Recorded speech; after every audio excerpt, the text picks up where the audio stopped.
Force brought down again. A flag comes in. It's once again McDonald, the unstoppable force. This is 365 Sports, powered by SicEm365.com. Four-man rush. Again, the pass protection solid. There's a crosser on the net. Drew Sanders wallops Juice Wells as soon as he catches the ball, a gain of 2. 365 Sports is presented by IdealMRI.com. High-quality MRIs for $497 or less. IdealMRI.com. Your health is important, so is your budget. Chandler has nothing, and down he goes. To'o. 365 Sports is also brought to you by Texas Farm Bureau Insurance, protecting Texans since 1952. Kaliak-Manis. That ball is tipped into the air. And here go the Hawkeyes. Jack Campbell with the return. Look at him go. He's still on his feet. He's going to take it to the house. Hello, how do you do? Have you subscribed to our YouTube channel? Search 365 Sports on YouTube. Brought to you by TFNB, your bank for life. 2nd and 10. Rodgers running out of time and taken down by B.J. Ojolari. Now here's David Smoak, Paul Catalina, and Craig Smoak. And good afternoon. 365 Sports here on YouTube, and Paul Catalina to my left, Craig Smoak to my right, opposite for you, and I'm David Smoak. We have Faith Lynch today, Emery Winter today, Garrett Ross and Jacob Wilson. Jack McKenzie's been at some media sessions for basketball. The men host Arkansas. That will be, in fact, tomorrow afternoon at the Farrell Center at 3 o'clock. Good afternoon. On our set, Craig keeps up with every single guest we have every single day, and also the number of shows we've done. And today is number 750. If you only knew, and only a few of you do, how we started back in April 6th of 2020 and where we are now. And we're here because of us as a family and you as a part of the family. And so today I went by the mall and ordered a number 750. It's almost like it's a home run number. We're chasing Barry Bonds. Well, I mean, now that we're at show 750, we're officially the median age of Congress. So, yeah, close to it. I think I'm the one that props up that median age. All right, let's. We don't get to do this very much. By the way, A.J. Stewart, Baylor's new running backs coach, will join us today at just after 4 o'clock. Ty Richardson covers Arkansas. We'll discuss Arkansas, the men's basketball and football teams, with him at just after 5. John McClain, Hall of Fame columnist on the NFL Weekend. And then also Grayson Grunhafer on recruiting with Baylor. He is the recruiting analyst for SicEm365.com. Of course, Paul's Top 5 is going to be a part of this as well. But let's start with this history of the show. For a lot of you that don't know, we began on April the 6th, 2020, and sometimes we just take it for granted, and some of you do. Like I see Paula's name on here. She's been with us since day one. Daniel acted even before we moved from when we were at the old radio station. Biscuits and Gravy, among others. Scotty B. We started our first show on card tables and in Paul's upper deck of his house, second floor, basically with wires and tomato cans, found a way to get on the air, and we have not stopped since that day. Yeah, we've had some trials and tribulations, especially if you've watched the show the last couple days, even in our fancy studio. But yeah, it was wild. So I was thinking about like where we would like say, you know, there was a sewage leak and we couldn't do the show here for a couple days, but it was, you know, we had to do the show. If we had to do it back in my house, I'd have to go get card tables. I'd have to go get all that stuff again because the chairs, the card tables, everything else, it's been thrown out in the time. So I'd have to redo it. And I'd also have to ask permission for you guys to be there in my own house because my life has changed. Woodrow would let us in. Woodrow's fine. Woodrow's cool with it. Craig, what do you remember back in the early days? It was so relaxing. It was so refreshing because we got a new start. It had been a couple of 2 or 3 weeks since we had been on the air with the transition. What are a couple of ththings you remember the most? I mean, I'm not going to get all sentimental here. Just to I'm be not very asking clear. you to- Yeah, no, I know. I'm just saying, like, I remember being up in the second floor, and Woodrow being there as like a, guard dog / show mascot or whatever, and enjoyed having him around. Big old, friendly dog. Was cool to have around. And I don't know, I remember just basically doing the show out of survival mode, basically. Remember just busting right through COVID while everybody else was locked down, still, coming over to Paul's basically on a regular basis, and that being, kind of the interaction with the outside world for the most part there for a little while. But I don't know, I don't have like, something that just sticks out, more for one reason or the other than just kind of the general, scene that we were in, and, just basically just doing it and not knowing what it was going to turn into or what it was going to, eventually be, or if it was going to last or what. I don't know. We were just kind of doing it because we had to do it in so many ways, and because we also wanted to an extent as well. But I don't know. It's all kind of very foggy, honestly. It was, 3 years ago at this point? Yeah. It was in the middle of freaking COVID, and like, I don't know. That was just a whirlwind of a time. I don't reflect on it all that often, to be perfectly honest with you. Not because I didn't like it or anything. It's just, I just kind of push through and just don't really, look back too often. So I haven't spent a lot of time really looking back on that, because it just feels like we've never taken a pause. So I guess today's the day to do that, and to be where we are now. Like, obviously, thanks a lot to Brian and Ashley and Colts for getting this off the ground and for giving us a no disrespect to Paul's second floor, but a much nicer setup just in general. But that was actually, as fun. Be perfectly clear about it. It was as fun, if not, even more laid back, because it was a different, more chill setting, just being up in somebody's second floor. So, it's turned into something that we probably never realized, and I think it's still got a lot of room to grow, and, just glad to be a part of the ride. And I think that, once we got settled in, and then, Baylor had the year they had, winning all they did in football last year, and then the national title in basketball right before that, it was great timing as well, covering Baylor. So that helped, and just been a cool ride. We started out really, well, again, it was Sick on 365 Radio, and yes, a part of and a major core of what we did was everything Baylor athletics, and we had a lot of Cowboys coverage. We had numerous Hall of Fame guest personalities, coaches, analysts, whatever, like we do now, but then we started to tweak.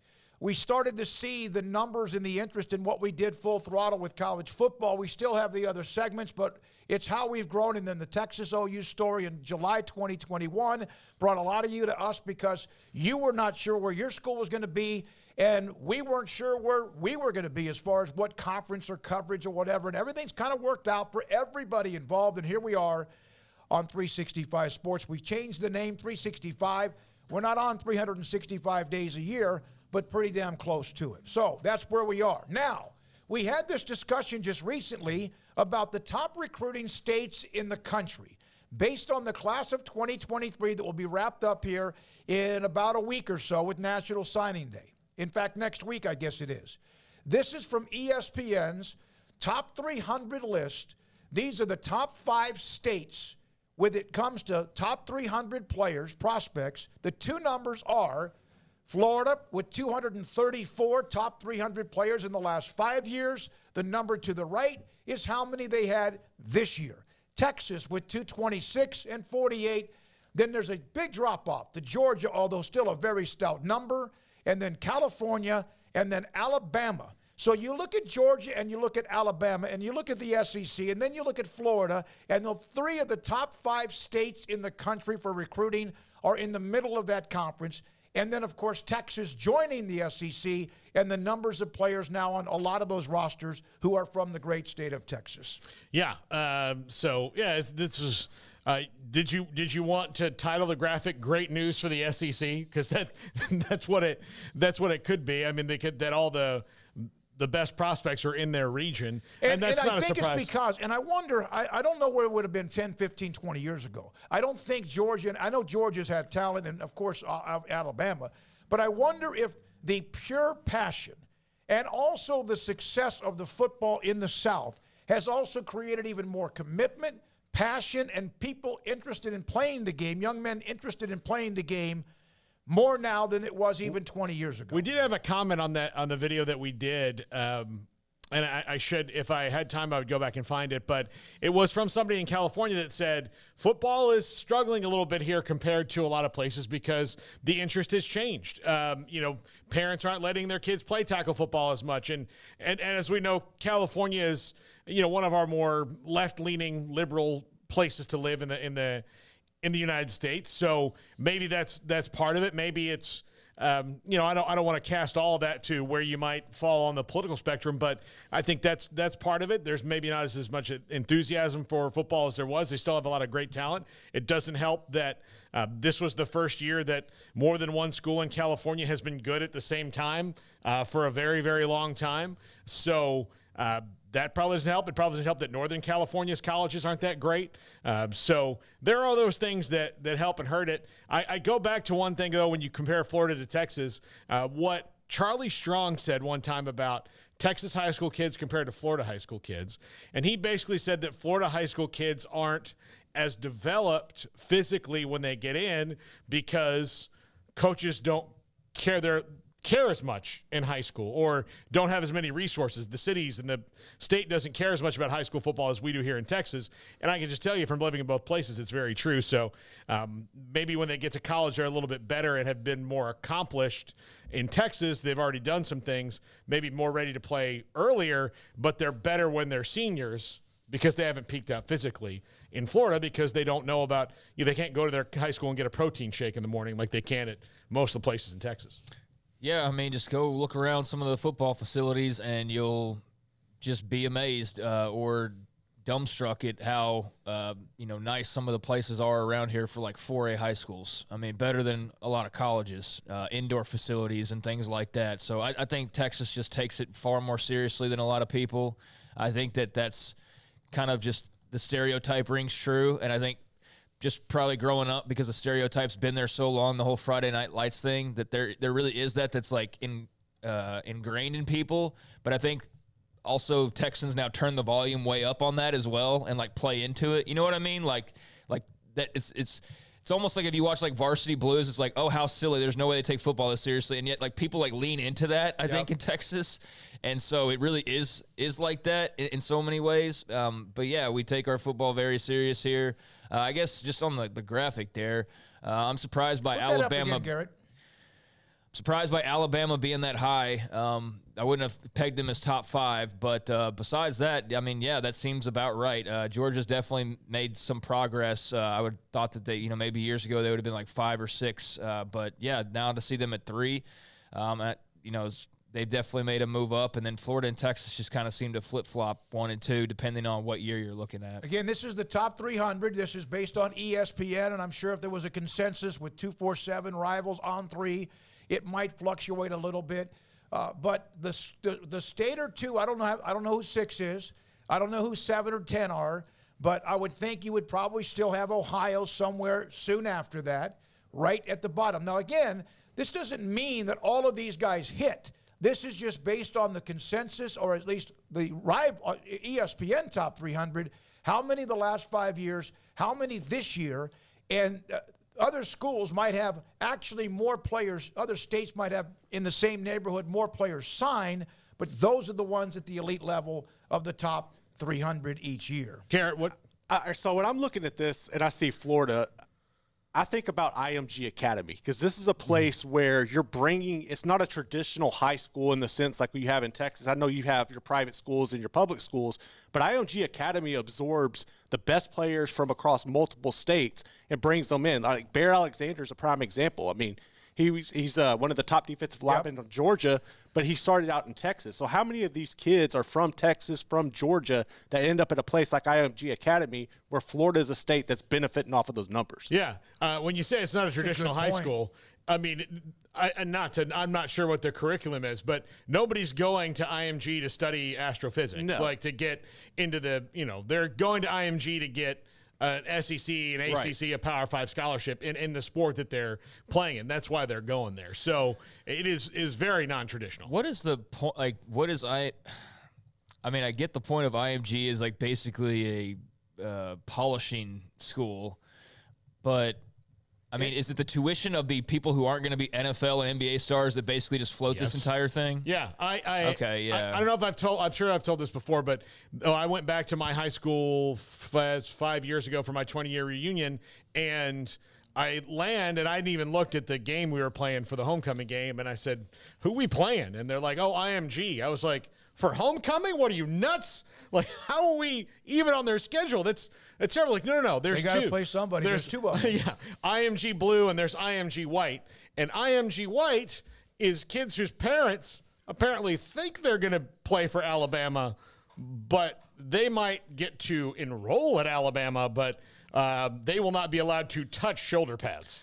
Yeah, the reason why I ask is just like, what's the point ultimately? Yeah. Because it's not like winning the state championship at. You can't. Yeah, that's what I'm saying. So it's like, I get that it's a polishing school for future pro athletes or just other athletes, I guess, like you said, that have that dream. I don't know. What's the point ultimately? Like, what's the payoff? I guess they get a lot of advertising because the Keontae Georges of the world, Baylor's had plenty of IMG folks over the years.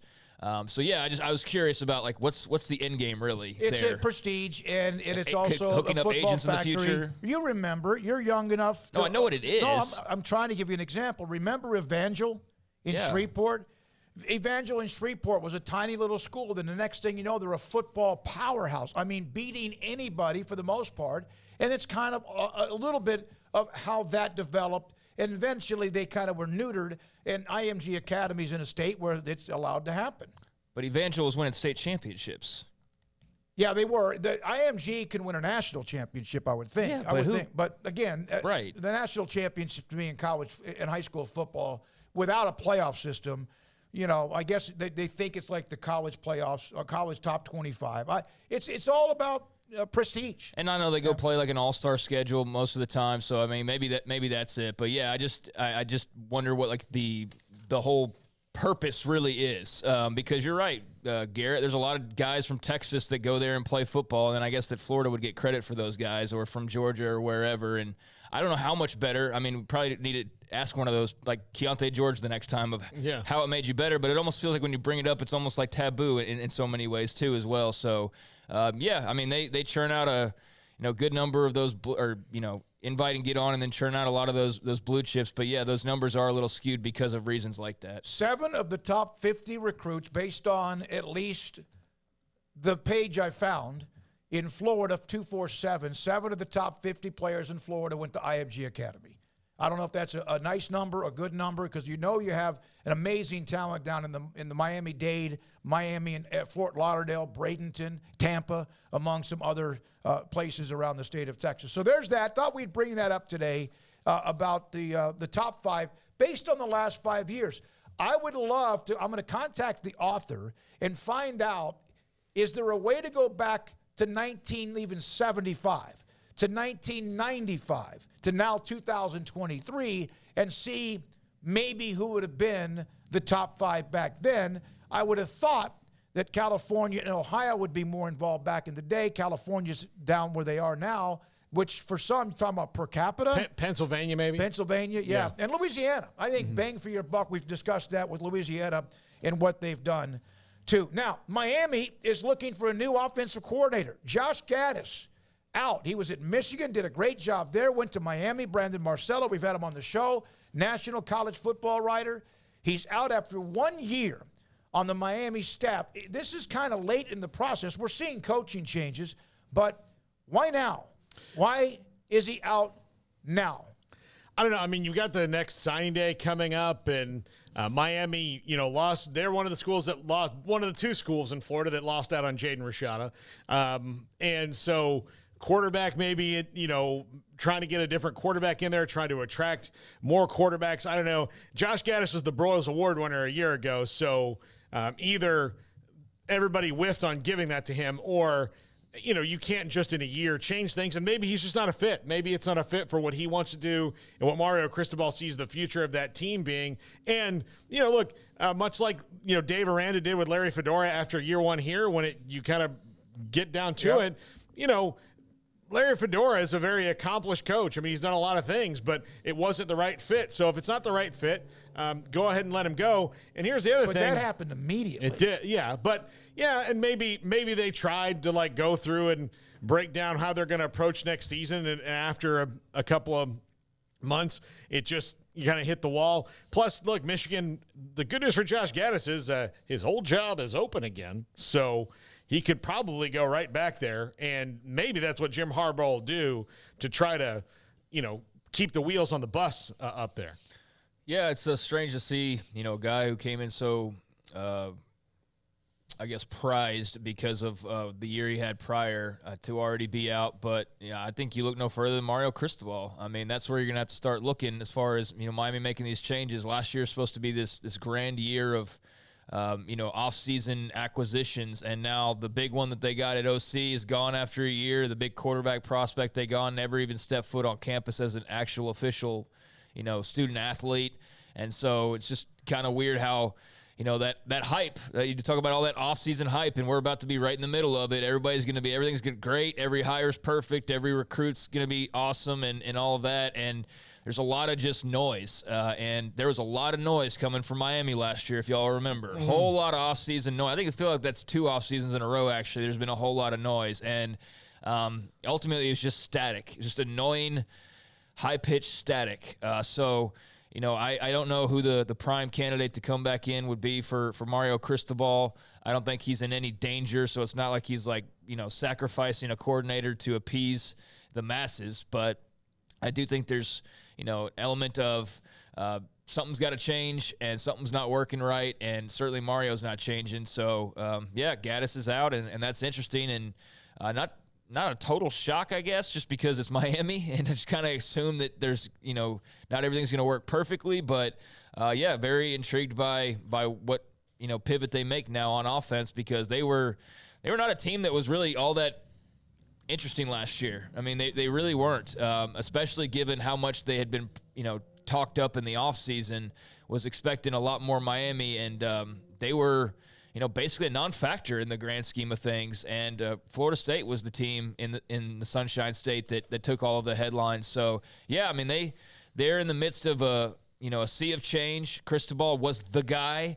And so I'm, then with the Rashada mess, I'm curious to see how this offseason goes and what other changes are possibly in store. Yeah, and I think, and correct me if I'm wrong here, Smokey, or maybe off, but Miami, if they I think a lot of their fans thought, well, look, we did NIL in the 80s back when it was illegal. We kind of all did that stuff, and because Miami's actually gotten in trouble for it a couple times, like SMU did, right? So they can just open the old playbook again, and then all the people will come back. But I do think that the difference is between getting NIL and paying players and having, a big money donor like John Ruiz totally willing to do that is that you also have other places that have been better for a longer time right now and are currently better. And not only that, Miami still has to build those facilities. So you either really want to go and be in Miami and play there, or you can go to a place that has a lot of other accoutrements and also make money. So right now, Miami can really just offer the money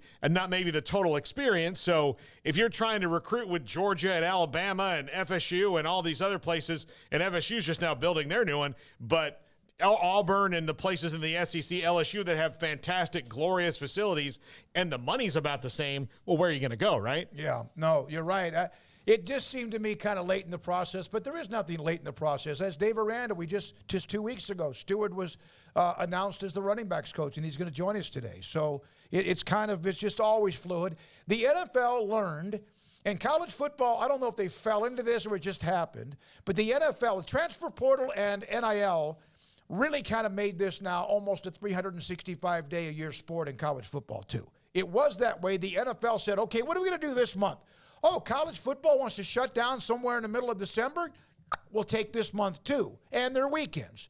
And then, of course, they created the Super Bowl, which was January. Now that's the playoffs. Now the Super Bowl's in February. So is the Combine. March is this and this and this, pro days, etc. And then, of course, now the draft is in April.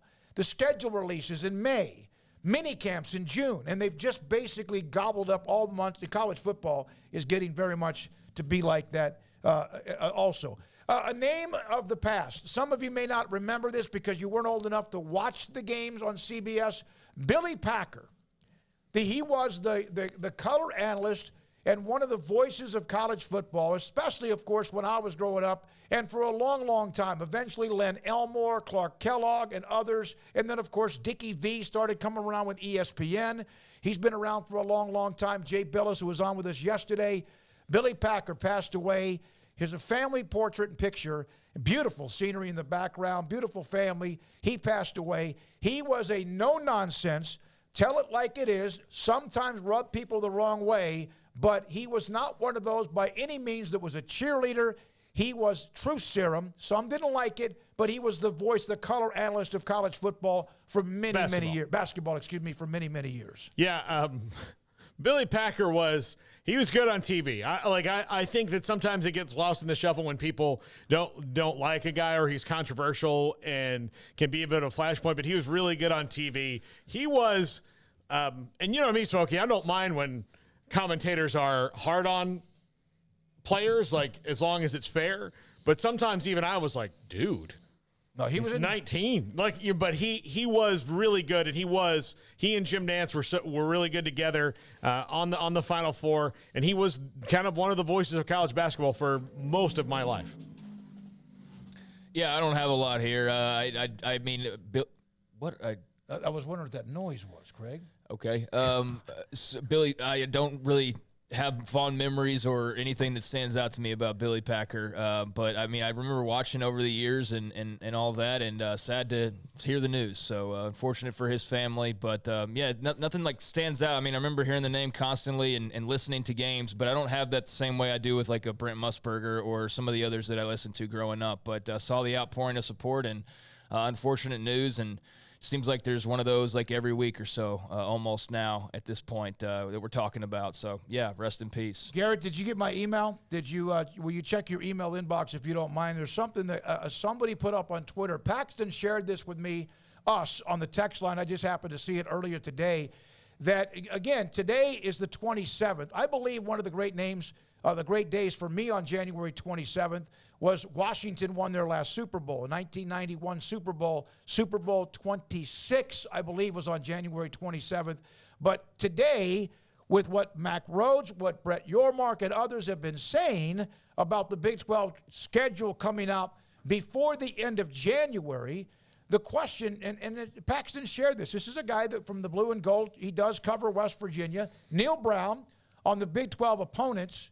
I know who we are playing, but I don't know when we are playing them. And I don't know if he also knows if it's at home or away, but that kind of goes to show you that some of that information may be out there. Whether or not it's been shared yet, I haven't seen it, but we're on watch for that at some point because I think everybody's just, please, so we can start to look and break down everybody's schedule. I would hope the coaches know before we do at least who they're going to play.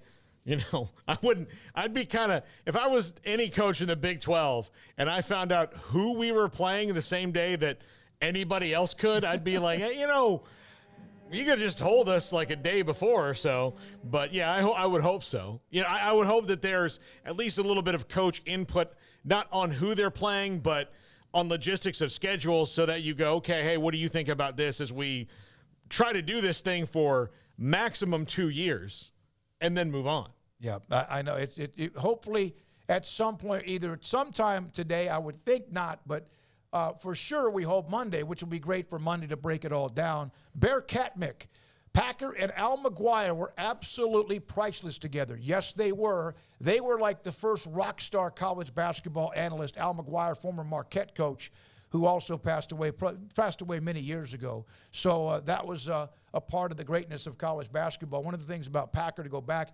he was there during the time when Magic Johnson and Larry Bird met. He was there during the time of some of the great runs in college basketball because of the 70s and 80s and the 90s. I don't remember. I thought it was in the mid-2000s, maybe 2007 or 8, when CBS made the change and Len Elmore, Clark Kellogg, and others became much more involved. Oklahoma State remembers the 10 on January 27th. Yes, they do. The 10 in the plane crash on their way back. I think it might have been from Colorado, Wyoming or Colorado, and, of course, that was a horrible memory in the history of the Big 12. All right, let's take a break right here. We come back with more. On3.com, Shannon Terry had an interesting note about the New Mexico legislature and NIL. We'll get into that and, of course, around the corner, Grayson Grundhafer and more. And this is 365 Sports. Texas size selections back at Richard Carr. Over 150 vehicles are on the lot and ready to drive home today. That includes dozens of Sierra trucks, and right now qualified buyers can get special financing on 2023 GMC Sierras, or qualified buyers can get 3.9% financing on GMC Terrain SUVs or the entire lineup of Buick SUVs in stock. And Richard Carr also not only has the new vehicles that they're offering, but 80 quality pre-owned cars and trucks in stock as well, many of them under $20,000, affordable, thoroughly inspected, ready to finance for almost any credit rating. Richard Carr has quality vehicles ready to drive today. And perhaps you're not even looking to buy, you just want to drive your car or truck a little while longer. Their award-winning service department standing by to keep you on the road. So go to richardcar.com to see their service specials and to set an appointment for quick and reliable repairs. For 23 years in Central Texas, they've built a reputation as the people you can count on for your automotive needs, run by proud Central Texans. Log on to richardcar.com today. Call now or go see them now off Highway 6 at the Imperial exit. Pizza, burgers, and Bears football. There's no place around Waco that serves them all other than Bubba's 33. Come show your green and gold and enjoy some of Waco's best food and beverages while watching your favorite team, the Bears. When real Bears fans get hungry, Bubba's 33 is the #1 spot for ice-cold drinks, hand-stretched, stone-baked pizzas, and bacon-infused burgers. Join us for indoor or patio dining. Bubba's 33, Waco's restaurant and proud supporter of Baylor Bears football. Sick 'em, Bears. How did Edward Jones become one of the biggest financial service companies in the world? By not acting that way. Financial strategies, one-on-one advice, it's a big difference. And that's why Brad Wilson, your Edward Jones financial advisor, makes sense of investing. Experience the difference for yourself. Brad Wilson, 250 Sharon Drive in Woodway, 254-776-4337. Edward Jones, member SIPC.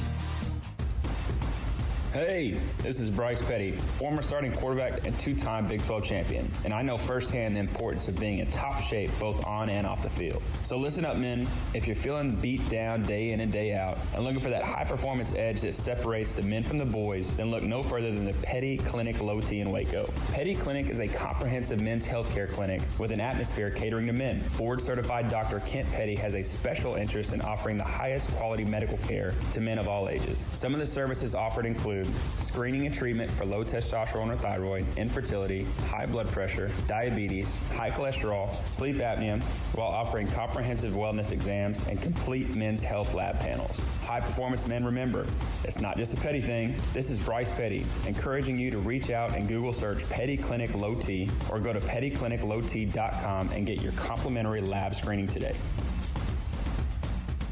When we moved to Texas, we were like fish out of water. We didn't know anyone in our neighborhood until our Texas Farm Bureau insurance agent came to the house. She was so helpful and reassuring, a friendly face with that Texan hospitality I'd heard about. When we purchased a Texas Farm Bureau insurance policy, we knew we were making the right choice. We knew our family would be protected.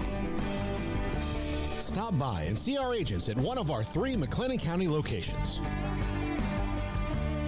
Coverage and discounts are subject to qualifications and policy terms and may vary by situation.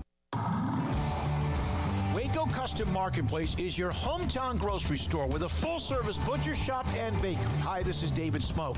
The butcher shop can take your customized orders for seafood, pork, and poultry and custom cut your favorite steaks from bacon wrap fillets to T-bone to bone-in ribeyes. Cut specifically the way you want. They have Norwegian salmon fillets, catfish fillets, sliced ham or turkey and lunch meat, variety of cheese available, and several options of sausage links. Fresh chicken breast or whole chickens, sliced bacon, pork chops, ground beef, marinated beef and chicken fajitas, and always large briskets available, plus fresh vegetables. So the great product, customer service, and family tradition of the Bauer family continues at Waco Custom Marketplace, open Monday through Saturday. A full-service butcher shop and bakery available. Waco Custom Marketplace, 425 Lake Air Drive in Waco, or WacoCustomMarketplace.com. This is 365 Sports. The 3 o'clock hour is sponsored by Waco Custom Marketplace. Meats, sweets, Texas treats, and a cut above the rest. 425 Lake Air Drive, Waco. Grayson Grunhagfer around the corner on Baylor. Anything to add to what they've done of late? What they're working on now? Any additions to the class of 2023? Transfer portal once that reopens, or even those who are still out there? We'll have him here in just a moment. And then I saw this from Shannon Terry, works at on3.com. A dose of common sense from New Mexico legislature. So what they're doing, the New Mexico legislature has a bill now, a Senate Bill 219, titled College Student Athlete Endorsements. If passed, I'm not going to read all this. If passed, the bill will amend the current state law by removing the prohibition that prevents colleges and universities from arranging third-party compensation for the use of an athlete's name, image, and likeness. The bill would also remove the prohibition of NIL deals being used as inducements to recruit prospective athletes. Well, just to make that simpler, they're taking away the facade that it was not being used that way. So you have a law, and then it says in the law that it's not supposed to be used as recruiting inducement, yet there's no protections in said laws that would make it not that way. Because how could it not be if you basically say they can have it now and it can't be used as a recruiting inducement? Well, how do you prove that it's not? And they're like, well, there's not really a way. So, and the universities can't be involved because that would mean that's the line. Well, now you created chaos with your laws by trying to work around things or, put up some kind of facade, and that's just tearing down the facade. Yes, schools are going to be involved. Yes, they can arrange those things. And yes, it's going to be used as a recruiting inducement. I mean, it is anyway. And that's just basically they're tearing down any rule that's in the way of that. And since they can't enforce it, might as well just let it happen. Yeah, like you said, just tearing off the mask, basically. And so we're talking yesterday, and we're expecting Congress going to come step in, fix this all. I mean, they're basically just pushing it even further now. And basically just saying, like, hey, we're not even going to try and pretend like this is what it is. We're just going to full-blown rip the mask off, and, like, we're absolutely inducing athletes. This is an inducement to get them to come play here. We're absolutely buying recruits, and everybody knows that's what it is anyway. So, yeah, might as well just let it all hang out. And somehow, somewhere, there are people very powerful that are, hoping on a whim that some politician's going to come save the day. And yet we're going more in the opposite direction. So I don't know what that means, this in particular decision for, the rest of the country. Everybody's operating on their own. But, I mean, with each day that goes by, I don't have more faith. I have probably equal to or less faith that the government is going to come save the day as far as NIL goes. So, yeah, I think that, especially like you saw it early on, like every state said, oh, we can benefit from this and take advantage of it. And you saw the ones that did, rather than saying like, yeah, let's all come together and have one solid rule. There were a bunch of them that said, hey, if we can go get an advantage, we're going to do that. Let's start offering high school kids NIL. And you saw who did that. And it was a lot of those schools that won a bunch of those national championships, those states that, were a part of that.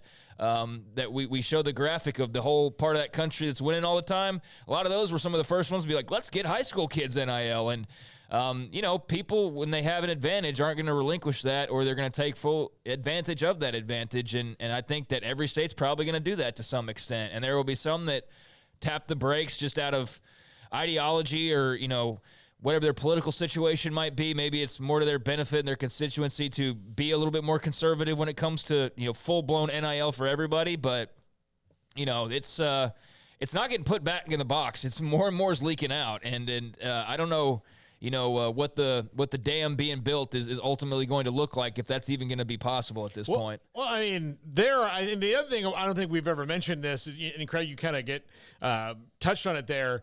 Okay, if the states are kind of doing this all on their own right now, well, clearly at the national level, there are two, we have two parties. One of them believes the federal government is a better answer to everything, and one of them believes the states are better answers to everything, which is basically their excuse of saying we're not going to do much today. So if you have a group that is, there's a lot heavier issues than NIL that are left to the states. A lot of different things that are way more controversial and flashpoint issues than name, image, and likeness. So if we've got politicians willing to leave those things to the states, and NIL is not even up there, like, why would they even think that they're going to get federal involvement if half the people believe that most of these things are better solved at the state level? You're not going to get them involved in it. So you're what the NCAA is asking for is something that they probably need, because that's the only way to funnel it onto the same highway. But also they're asking for something to completely change about the way Congress is even constructed right now. And that could be 30 years from now before that happens, maybe longer. It is, when it's there and it's up for discussion, it is a topic, and we're going to cover it. We're going to discuss it. But it does seem to be that it's only going to go pretty much nowhere other than a lot of speculation. And who knows, maybe something pops before then. By the way, one of the things at On3.com, and we have writers from 247, Rivals, On3, and, of course, theathletic.com. And a lot of them are analysts of whatever, college sports or the NFL or whoever, recruiting, NIL. But they take all of the other ranking services, and they have a consensus top 10. Among the top 10, and Arch Manning was the number one overall consensus player in the country, the Texas signee and quarterback. Of the top 10, Alabama has 3, Oklahoma has 2, Southern Cal, A&M, Texas, Tennessee, and UCLA each have 1. Among the top 12, by the way, just for a note, come from IMG Academy in Bradenton. So other than other than USC and UCLA with the 2 out of the 10, 8 of the 10 include the SEC, along with, of course, the additions coming soon with Texas and Oklahoma with 3 of those 8. So there's the rich getting richer. Now, does that ensure a national championship? The more of those you get, usually it does, if you look at the ones who have been winning the national titles. And then also you see some that fail and don't produce or convert that talent to progress and get better and develop when they're on campus. When we come back, Grayson Grundhafer, Baylor, what's cooking for them? National Signing Day around the corner. Anything to expect? They pretty much signed everybody in December? And this is 365 Sports. Alan Samuels, Dodge Chrysler Jeep Ram Fiat, Loop 340 and east of 84 in Waco. Ted Teague, the general manager. They are amazingly involved. I mean, more than I could ever explain to you, involved in a lot of the fundraisers, charity, a lot of what they do. He believes in that, and they do it. They are contributing and contributing and contributing. And, of course, they also have incredible cars, vehicles, trucks, SUVs, etc. I'll have that for you in a minute. They're a sponsor of our Academic All-Stars program. Each year, and I'm about to send out packets in a couple of weeks, we honor 20 elite student-athletes in the greater Central Texas area. And Alan Samuels, Dodge Chrysler Jeep Ram Fiat, the location dealership in Waco, is one of our title sponsors. Right now, they have the Start Something New sales event. Get 2.9% financing for 72 months on the 2022 Ram 1500 crew cabs on all the trim levels. Lone Stars, Laramie, and up to the top of the line, Longhorn and Longhorn Limited get values up to $3,000 on a Ram 1500 Lone Star crew cab plus 4.9% for 72 months. Pick from the best selection of Ram trucks anywhere around the area and even further.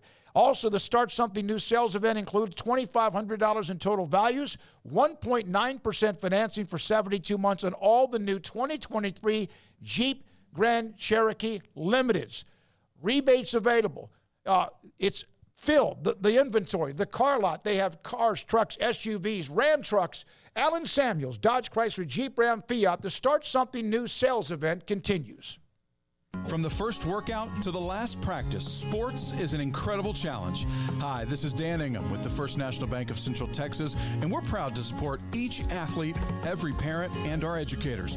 From families, small businesses, to the biggest industry, we're here to help.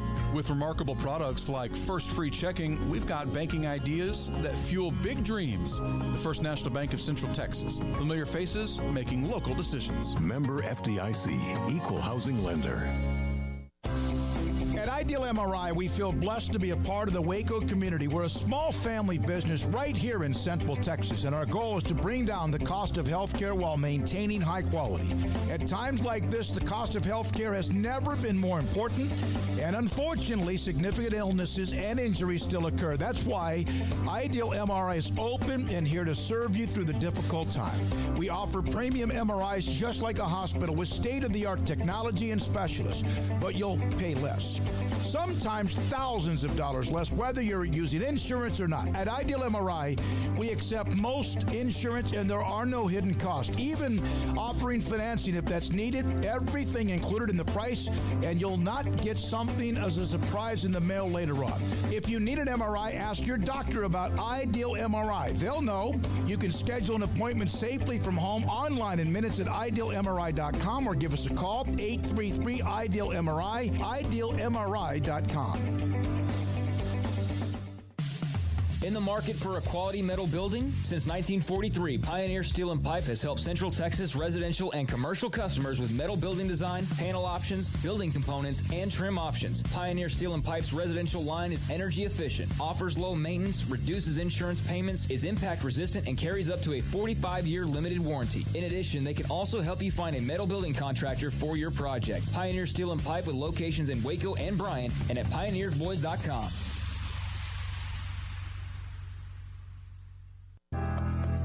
Riverbend Liquor and Wine, Lakeshore Drive and North 19th Street, right behind the bank, is a hidden gem in Waco. If you're a fan of bourbon, especially local Texas bourbons, that's where you gotta go. Balcones, TX, Devil's River, whatever it is, they've got it. Riverbend Liquor and Wine, plus the best selection of craft beers in Waco, seasonally churned out throughout the year. Whether it's spring, summer, fall, or winter, Riverbend Liquor and Wine, best selection of craft beers, a speedy drive-through window, and excellent customer service. Find out more on Instagram or just go by and see them. Lakeshore Drive at North 19th Street behind the bank.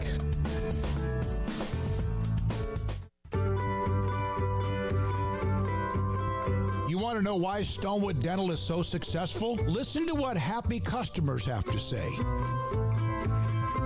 Pleasant. It's different than any other dentist's office. I really feel like they care. And it's not that you're here for 2 hours waiting on someone to take care of you. It's quick and easy, and you know, I bring my kids, and my kids love being here too. They really love the treasure box. Staff is really nice and accommodating, real friendly. You feel more like home. It's not sterile looking. Everybody has their own personalized rooms with decorations and decor, and they'll even have a blanket for you when it's cold. I've recommended people to actually come here, and they are patients now. I really love it here. It feels like family. Learn more, stonewood-dental.com.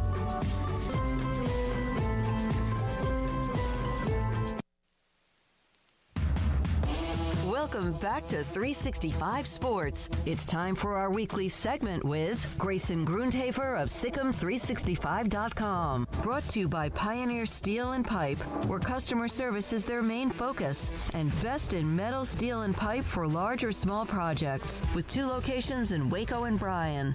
Family owned and operated since 1943. Grayson Grundhafer is a busy man. National Signing Day around the corner. What he does daily. Also, then on top of that, God dropped in NIL and transfer portal and added to his job along with a lot of us as well. But with what he does, especially with recruiting as a recruiting analyst for the site and also our show. Grayson, National Signing Day, just almost like, oh, it's next week. When normally I would be crunching and trying to figure out how we're going to cover it. It's not quite the same, but hundreds of players will sign around the country. Will Baylor get anybody in the class of 2023 signing next week? You know, it really does not look that way. I think you have the commits pretty much set. I know the Baylor official, Twitter site hasn't listed Corey Kelly as a signee yet, but he will sign. So I guess that counts towards, in addition, but he's been committed for a long time. So he's one, I guess, to keep an eye on. Outside of that, though, I don't really see that happening. They haven't sent out any new 2023 offers. There hasn't been a lot of movement with 2023 prospects in the last week or so. And with the dead period starting, coming up in February, the beginning of February, it really seems like this would have been the time for that to happen. But instead, Baylor is having a junior day this weekend. And so I don't think you're going to see much of a push for 2023 prospects. I think this is more a turning the page a little bit towards the 2024 class, which obviously they have a big weekend set for that class. Who do you think is the biggest grab among the junior day guys coming this weekend? Wow, that's a great question because they have a lot of really, really good prospects. I have about 31 names on the list, but how about I'll go with the name that I added today, and I actually knew he was coming for a while, but sometimes I like to spread these out a little bit with the guys that I list. But Terry Busby out of Timpson. He is an absolutely phenomenal athlete and a prospect that, if he were to end up at Baylor would be an absolutely insane get. He's a high-level 4-star prospect. He's actually getting close to 5-star as far as the composite rankings go. But, he's about 5'11", 180 pounds. He's not the biggest prospect by any means. But what he does for that program at Timpson is absolutely ridiculous. He had 26 touchdowns through the air to go along with 46 touchdowns on the ground. But then he also plays defense, had 115 tackles and 5 interceptions there. I think he's a guy that's a true athlete. He could be great on the defensive side or the offensive side. But I kind of look at him as just kind of this all-around just playmaker who any program, if they were able to get him, would be very, very fortunate. Grayson, any sense on what prospects think or have thought about some of the new additions, or is that something that maybe you'll get a better feel for after this weekend? No, that's a great question. And I think it's one where I know more about Christian Robinson right now than I do A.J. Stewart as far as kind of what prospects know about them. And, it's just kind of one of those things where, Christian Robinson was at Auburn, so he kind of had relationships with some of the guys that Baylor's recruiting more so than A.J. Stewart has at Oregon State. So I think we're going to find out more about A.J., probably after this weekend.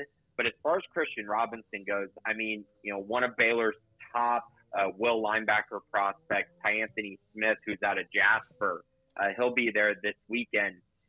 He talked about just how he has this great relationship with Christian Robinson and how it's actually helped Baylor, and that his relationship with him is better than it was with Ron Roberts, and that he's, really excited for the possibility of getting to know, Christian Robinson even more, and then, of course, also getting to know Matthew Pallage, who will be the defense coordinator at Baylor. So he's just one example. Another one would be DeSoto linebacker Brandon Booker, who Baylor's been recruiting really, really hard for a while now, but he also had an Auburn offer.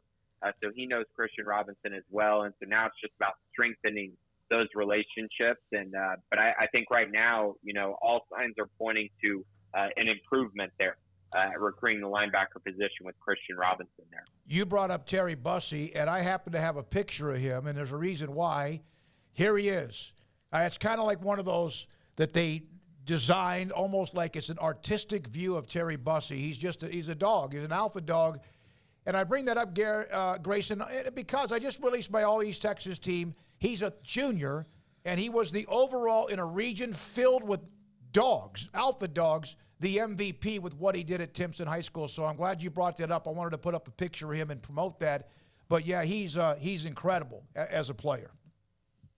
Yeah, he definitely is. And he's just one of those special prospects to even get on campus just because he's so good. But he's got a good relationship with the Baylor staff, and I know Kevin Curtis has been working really hard to recruit him. And so, I think he's an athlete, but I kind of think that if you look at what he's done and look at the way he runs and the way he can move, he could be a really, really good defensive back prospect too, just as much as he could be a wide receiver prospect. Grayson Grunhafer, Sikkim365.com recruiting analyst with us Fridays at 3:45. Grayson, any other kind of things storyline-wise that are on the radar as far as this weekend goes? I did want to bring up kind of an interesting, I guess, quick storyline, but of course, Nate Roberts is coming on a visit. He's the 2025 tight end out of Oklahoma. But I bring him up because Baylor just added his older brother, Jake Roberts, from North Texas, the tight end prospect there. So Jake is going to play for Baylor this year. He's already at Baylor now. But Nate just got a Georgia offer this week. And for those that don't know, right now a Georgia offer for a tight end is the best offer you could possibly get in my eyes, because of what they do with – they have like 3 5-star tight ends who all play big-time roles on their team. And, of course, the headliner is Brock Bowers. But I just wanted to bring that up because Nate is a guy who's on the rise. He's got great offers from all over the country, but he's coming to Baylor this weekend. And Baylor's recruited him really hard. They were a very early offer for him. They offered him far before they had any interest in, even knowing that Jake was going to enter the portal. So Nate's built a great relationship with them. So I thought I would bring him up. And while bringing him up, I'll also bring up that Baylor has another high 3-star prospect at the tight end position, Dylan Hip, who's out of Desert Mountain in Arizona. So another Arizona prospect that Baylor's recruiting for the tight end position, along with the guy that they landed in 2023 class, Matthew Klopfenstein. So again, it's just Jeff Grimes continuing to build this tight end position, and there's a lot of excitement around many prospects for that position. So to get those two guys in, I think is a pretty big deal. You mentioned Georgia and tight ends. They're so loaded at tight end that a former, I think he was a 4 or 5-star, Eric Gilbert, basically left because he couldn't find time to play because they're so deep at that position. I think he signed with Matt Rule and Nebraska. So based on this weekend, there's some big names. There's some that have committed to Baylor, some that have not, like Jaden Porter, Lorena, among a couple of others. How do they handle it? What is the communication? Do they arrive on campus? Are they here for just a day? Are they kind of go over that, the difference between what this weekend's like and perhaps anything else? Right. So I guess the easiest way to put this is everyone's going to get there as early as they possibly can on Sunday. It's just Sunday. Okay. Guys won't stay the night or go for a second day or anything like that. But they'll be there Sunday. There'll be a lot of, activities with the group as a whole, because Baylor does something that not a lot of schools do, where it's just kind of, hey, we're going to bring in about 30, 35 guys that are, priority focuses that we want to give all our attention to, whereas some other schools will bring in like 70, 80 guys, which is a totally different experience. So Baylor wants to be sure that they're able to have, one-on-one time a little bit with each prospect, especially with their position coaches. Sometimes there's academic portion, sometimes there's games and things like that. So it's kind of going to be pretty chill, in which you get to kind of meet your position coach even more, build on that relationship, meet some of the recruits who Baylor is really recruiting hard. Guys who, all these guys have a lot of Baylor interest, and Baylor has interest in them. So all these guys have a lot in common because of that. And so you kind of bring all those guys together, do activities with them, allow them to get to see the campus, see the facilities, and then also have those one-on-one conversations with position coaches. And then, of course, Dave Aranda as well will likely have one-on-one conversations with every single one of the prospects there. So it should be a really fun weekend. It always is. Baylor has done a great job historically on these junior days, as far as, turning these junior day visitors into official visits and then into commitments and signees. So they're going to be looking to do the same thing on Sunday. We have A.J. Stewart, by the way, coming up at just after, in fact, here pretty soon. So if you want us to fire off a question to him, let us know. Just text us, and we'll get that to him and get that back to you. Grayson, thank you. Have a great weekend. Good luck covering what you can this weekend with all of those tremendous names and prospects coming into Waco. Thanks, guys. I appreciate it. Grayson Grunhafer, lead recruiting analyst, co-host of the Bearcast, with us on 365 Radio on Fridays at 3:45. Coming up next, Baylor running backs coach A.J. Stewart. He's been at Arizona. He's been at BYU. He's most recently been at Oregon State. He played 4 years at Kansas. He was a part of that 2007 team the last team until this one to be able to kind of make a nice little run. And he's next on 365 Sports. Kick off the new year at the Start Something New sales event. Get up to $2,500 in total values and 1.9% for 72 months on all new 2023 Jeep Grand Cherokee Limiteds at Allen Samuels in Waco. I hate my job, but I don't mind getting up in the morning. I dread each day, but I can't wait to get out of bed. You ask me why, and what I'll say to you is true. Well, you can get breakfast tacos at Rudy's Barbecue. Scrambled eggs and brisket, they ain't fooling around. Salsa drap, son, they're the best in town. Barbecue for breakfast, yes, it's true. Put a smile on your morning at Rudy's Barbecue. Next in line.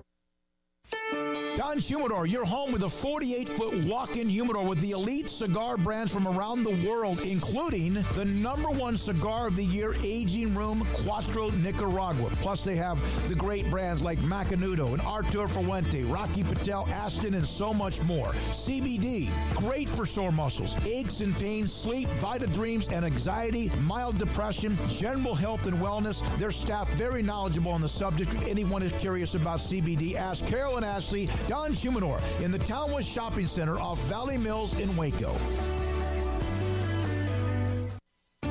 There are 26 letters in the alphabet, over 600,000 words in the dictionary, and just 3 of them said together can change everything. Let's order pizza. Those 3 words lead to dough made from scratch and 3 fresh signature cheeses that blanket golden crust in a heavenly melt on Marco's Pizza that'll blow your mind. So visit Marcos.com to order and stop by Marco's Pizza in Belmead, China Spring, Woodway, and in Robinson. Marco's. Pizza lovers get it.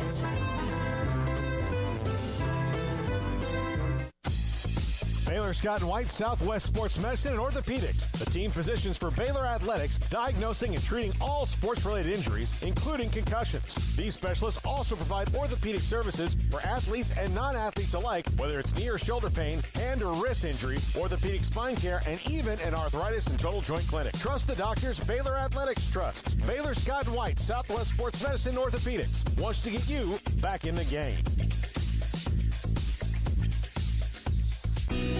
Let Camille Johnson Realtors guide you seamlessly through the process of buying your dream home or selling your current one. Commercial, farm and ranch, or residential, Camille Johnson Realtors can smoothly and successfully lead you through any transaction. With a team of 28 experienced agents who are excited about serving you, Camille Johnson Realtors services the entire greater Waco area. If you're in the market to buy or sell, contact Camille Johnson Realtors, 104 Midway Center in Woodway, or find them online at www.camillejohnson.com. Camille Johnson Realtors, elegant, charming, warm. Welcome home.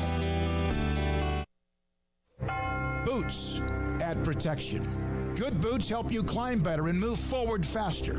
And when your son or daughter steps into the boots of a U.S. Army officer, they also learn how to lead. In these boots, they'll gain more confidence with expert training in one of more than 150 occupational specialties. In these boots, they'll stand a little taller and lead a team with diverse backgrounds and areas of expertise to successfully accomplish whatever challenge comes next. In these boots, they'll earn respect with valuable experience from day one that will give them solid footing for success into the future.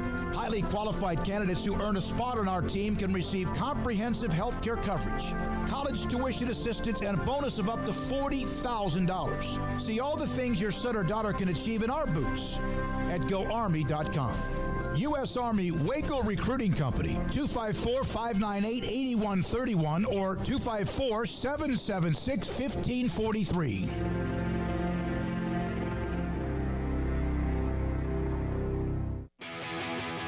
This is 365 Sports, powered by Sikkim365.com. The 4 o'clock hour is sponsored by Boozer's Jewelers, the wedding ring store, specializing in custom jewelry and repair, all in-house. Now here's David Smoak, Paul Catalina, and Craig Smoak. Just got a note from Baylor, A.J. Stewart, Baylor running backs coach, will not be here. He's in a meeting, and then the meeting is running a little bit long, and that's fine. We'll get him either in about 45 minutes or sometime within, hopefully, the next hour. The running backs coach at Baylor, A.J. Stewart. Thanks to Brent Ingram for helping us with all of that. All right, so this is the dead period about to start. There's National Signing Day that's next week, which is basically a shell of itself compared to before. And so now in college football, there's the transfer portal that right now is closed. It will be reopened on May 1st until the 15th. Is it time now to start looking at who is what next year, or is that still too early? I think it's a little early, but like I had those, the top 5 yesterday where I asked certain questions about, early, kind of random thoughts. And I think it's too early to like make, definitive statements, but it's not too early to ask questions and be curious about, what are you going to do? Like, is Jaden Milroe the dude at quarterback, or are these true freshmen coming in? Like, it's Jaden Milroe, then there's another freshman, then there's 2 other freshmen that they have in this class. Like, Alabama's quarterback depth is not very experienced. I mean, Jaden Milroe played a couple games and he's played in mop-up time, but this is probably the least experienced that room has been for a long time. You look around the Big 12, there's tons of questions. Okay, Will Howard's going to be the day one starter now at Kansas State at quarterback, but Deuce Vaughn's gone. Malik Knowles is gone. They're losing 3 or 4 guys on defense that are just really good key contributors to them because they're out of eligibility. So is Kansas State ready to defend their Big 12 title, or do they have enough holes where they're more vulnerable than we think? So there's a lot going on that you can ask those questions. It's just too early to make definitive statements about it.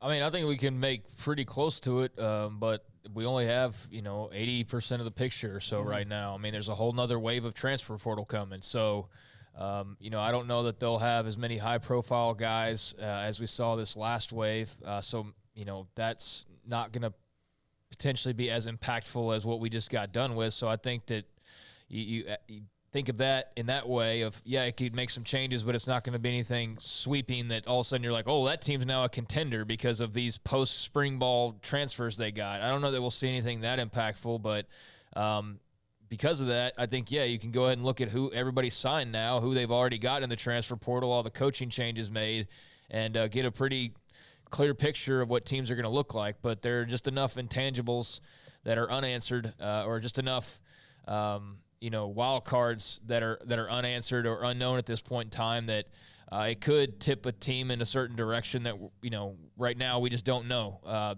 That they're about to tip in a certain direction one way or the other. So, I think we got a pretty clear picture, but, I don't feel like Baylor's a finished product, even though they've lost 9 guys. They've added 10 transfers. We know who's graduating. They've hired new coaches. But, I don't know what to make of them. I have no idea what to I'm not ready to say they're going to be in the Big 12 mix at the top of the, conference next year. But I can look at Texas and say that I think that they will be. I can look at,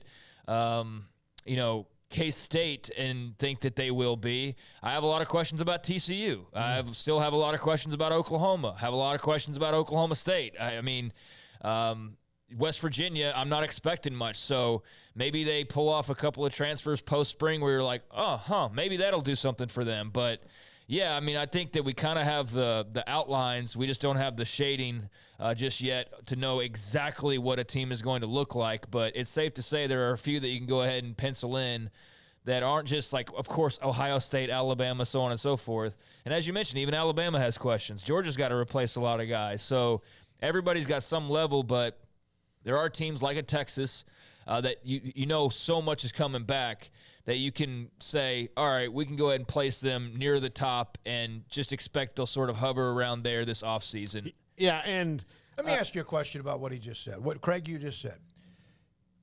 We've discussed over and over for years about how they have been highly thought of and have been overrated.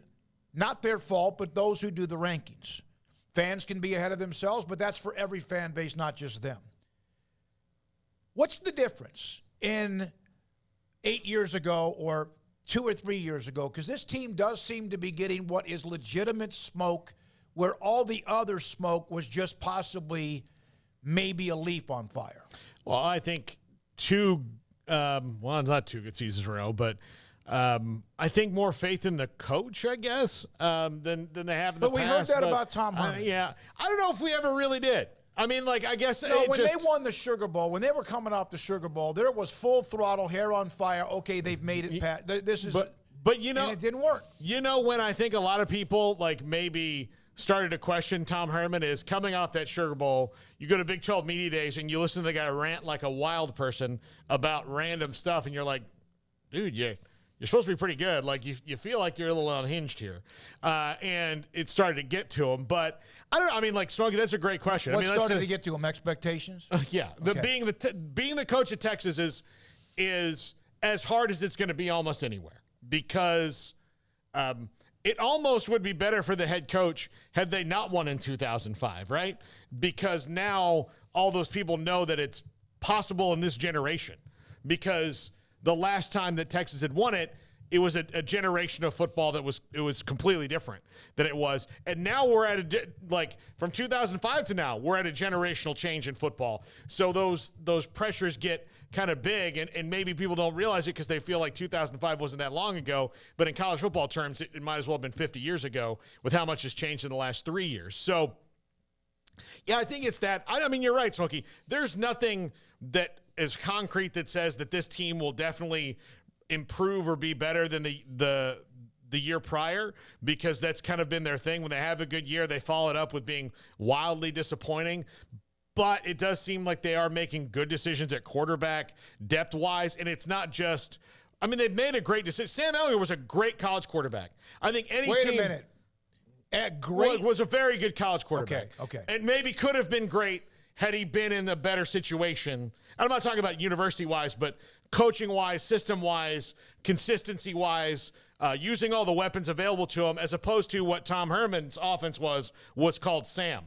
And well, I know, but that made his stats even bigger. That made his stats better. But he may have been more successful win-loss had it not been so much reliant on him. Exactly. Okay. So Sam could have been even more well thought of had he not had to do everything. So I think now they're at least moving in the direction of where, okay, well, Sam goes out, right?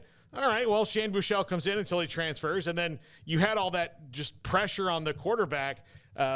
Again, it's the Texas and the Cowboys kind of overlapping, where the answer to every question is, well, Tony Romo or Dak Prescott will do everything, just like Texas's answer was Sam Ellinger will do everything. Now it appears that even though they got Quinn Ewers, a guy they're developing, that it's not going to be completely incumbent upon him. And he's shown, at least at this point in his career, that he's not the guy who's going to go out and win the game for you if he doesn't have, balance on offense around him. I think it's pretty simple with Texas. I just think it's the amount of players they have coming back. I mean, yes, they lose Bijan and Roschon. Those are two big losses. There's no doubt about that. But because you've recruited well, you're talking about Cedric Baxter, and you're talking about Jaden Blue, and you're talking about Jonathan Brooks. So on paper, people feel like that there's not going to be much of a drop-off. Now, I think there could be, because Bijan and Roschon are both special players, but you have your quarterback back. This next-level, five-star, all-everything quarterback who's going to be, coming back with a full year under his belt of playing time. So he should be better, no? He should be better. Quinn Ewers should be better. Their offensive line, that is basically babies that they, paid to get. I mean, they put up the money and reworked that O-line and, brought in a bunch of dudes a couple years back, and now they're going to be mature. Your wide receiver room is pretty stacked. When you look at Xavier Worthy, and you look at Isaiah Nayor coming back, and you look at Jordan Whittington coming back, and Isaiah Nayor, of course, will be coming off of the injury, but they're loaded. They're tight end. They're loaded. They got Jadavian Sanders coming back. Defensively, they lose some guys. They lose a couple of their tackles. They lose a couple guys in the secondary. But I don't really ever worry about UT's secondary, because they get like 5 guys a year in the secondary that are 4-star rated higher. And I'm embellishing a little bit, but not by much. I mean, that's not really ever an issue for them. D-line, they've recruited really well there as well. And you're getting some of your better players back on that side of the football. You're not losing really anything coaching-wise. You lost, Brennan Marion, right? And maybe there was one other that I'm not thinking of. But for the most part, I don't think it was somebody that, like I would have been more worried more than a position guy leaving if, Gary Patterson was no longer an analyst. He's still there as far as I know. Their defense was really good by most standards, and was playing, very confidently. And I felt like the offense, was entirely centered around Bijan most of the time, but it's an offensive-led football program. Their coach is an offensive guru, genius, whatever you want to label him as. So I understand that every year they are overrated in some form or fashion, or every other year, or however you want to phrase it. But like I said yesterday, if there was a year for them to be overrated, or for there to be a microscope on them and say, like, this is the year that there should be some pretty high expectations, I feel like with your quarterback, your O-line, a lot of your weapons, a lot of your defense all coming back, if it's not the year next year, then when's it going to be the year? That's a great point. That's kind of where I'm coming from here, because K-State's losing 2 of their best players. Baylor, we have no idea what they're going to look like. Texas Tech has a lot of confidence, but you're going to take their roster versus UT's right now? I'm not, but they could be maybe that's who they play in the title game. But just on paper, and I know that's every year, but it's on paper, and it's following a year where you saw progress from a lot of their team, and so that's where I am with them. I just think they stack up as well as anybody. The thing I think that is, and I just started putting all these numbers together, one of the things, it seems like they went through about 10 years of hell based on the standard of 2008, of course, or 9, playing for the national title. They had the run of 14 through 17. They had 3 losing seasons and 1 team that was 7-6, Herman's first year. But in the last 5 years, 10-4, and then, of course, that's the Sugar Bowl win against Georgia. The expectations skyrocketed. They went 8-5. COVID, they were 7-3. It's almost as if they were better. Not many people remember COVID. I mean, we remember COVID, but not a lot of records. Like, I think Michigan might have been 2-6 during COVID. And again, I don't know that. Maybe that was Penn State. Doesn't matter. But then, coming out of COVID, 5-7. And then last year they were 8-5, and yes, there were, again, late game meltdowns or some losses, the bowl game. You're right. I know they have a lot coming back. Man, it's like what 2 days ago, Kirk Bohl said, they have not won 10 games in the regular season since the national championship game team in 2009. Well, it's been a long, long time. It's called expectations. I mean, I understand what they haven't done, but they should be expected to win a bunch of games next year, and so that's where I'm coming from. It's not that but they've been expected to win a lot of games every year.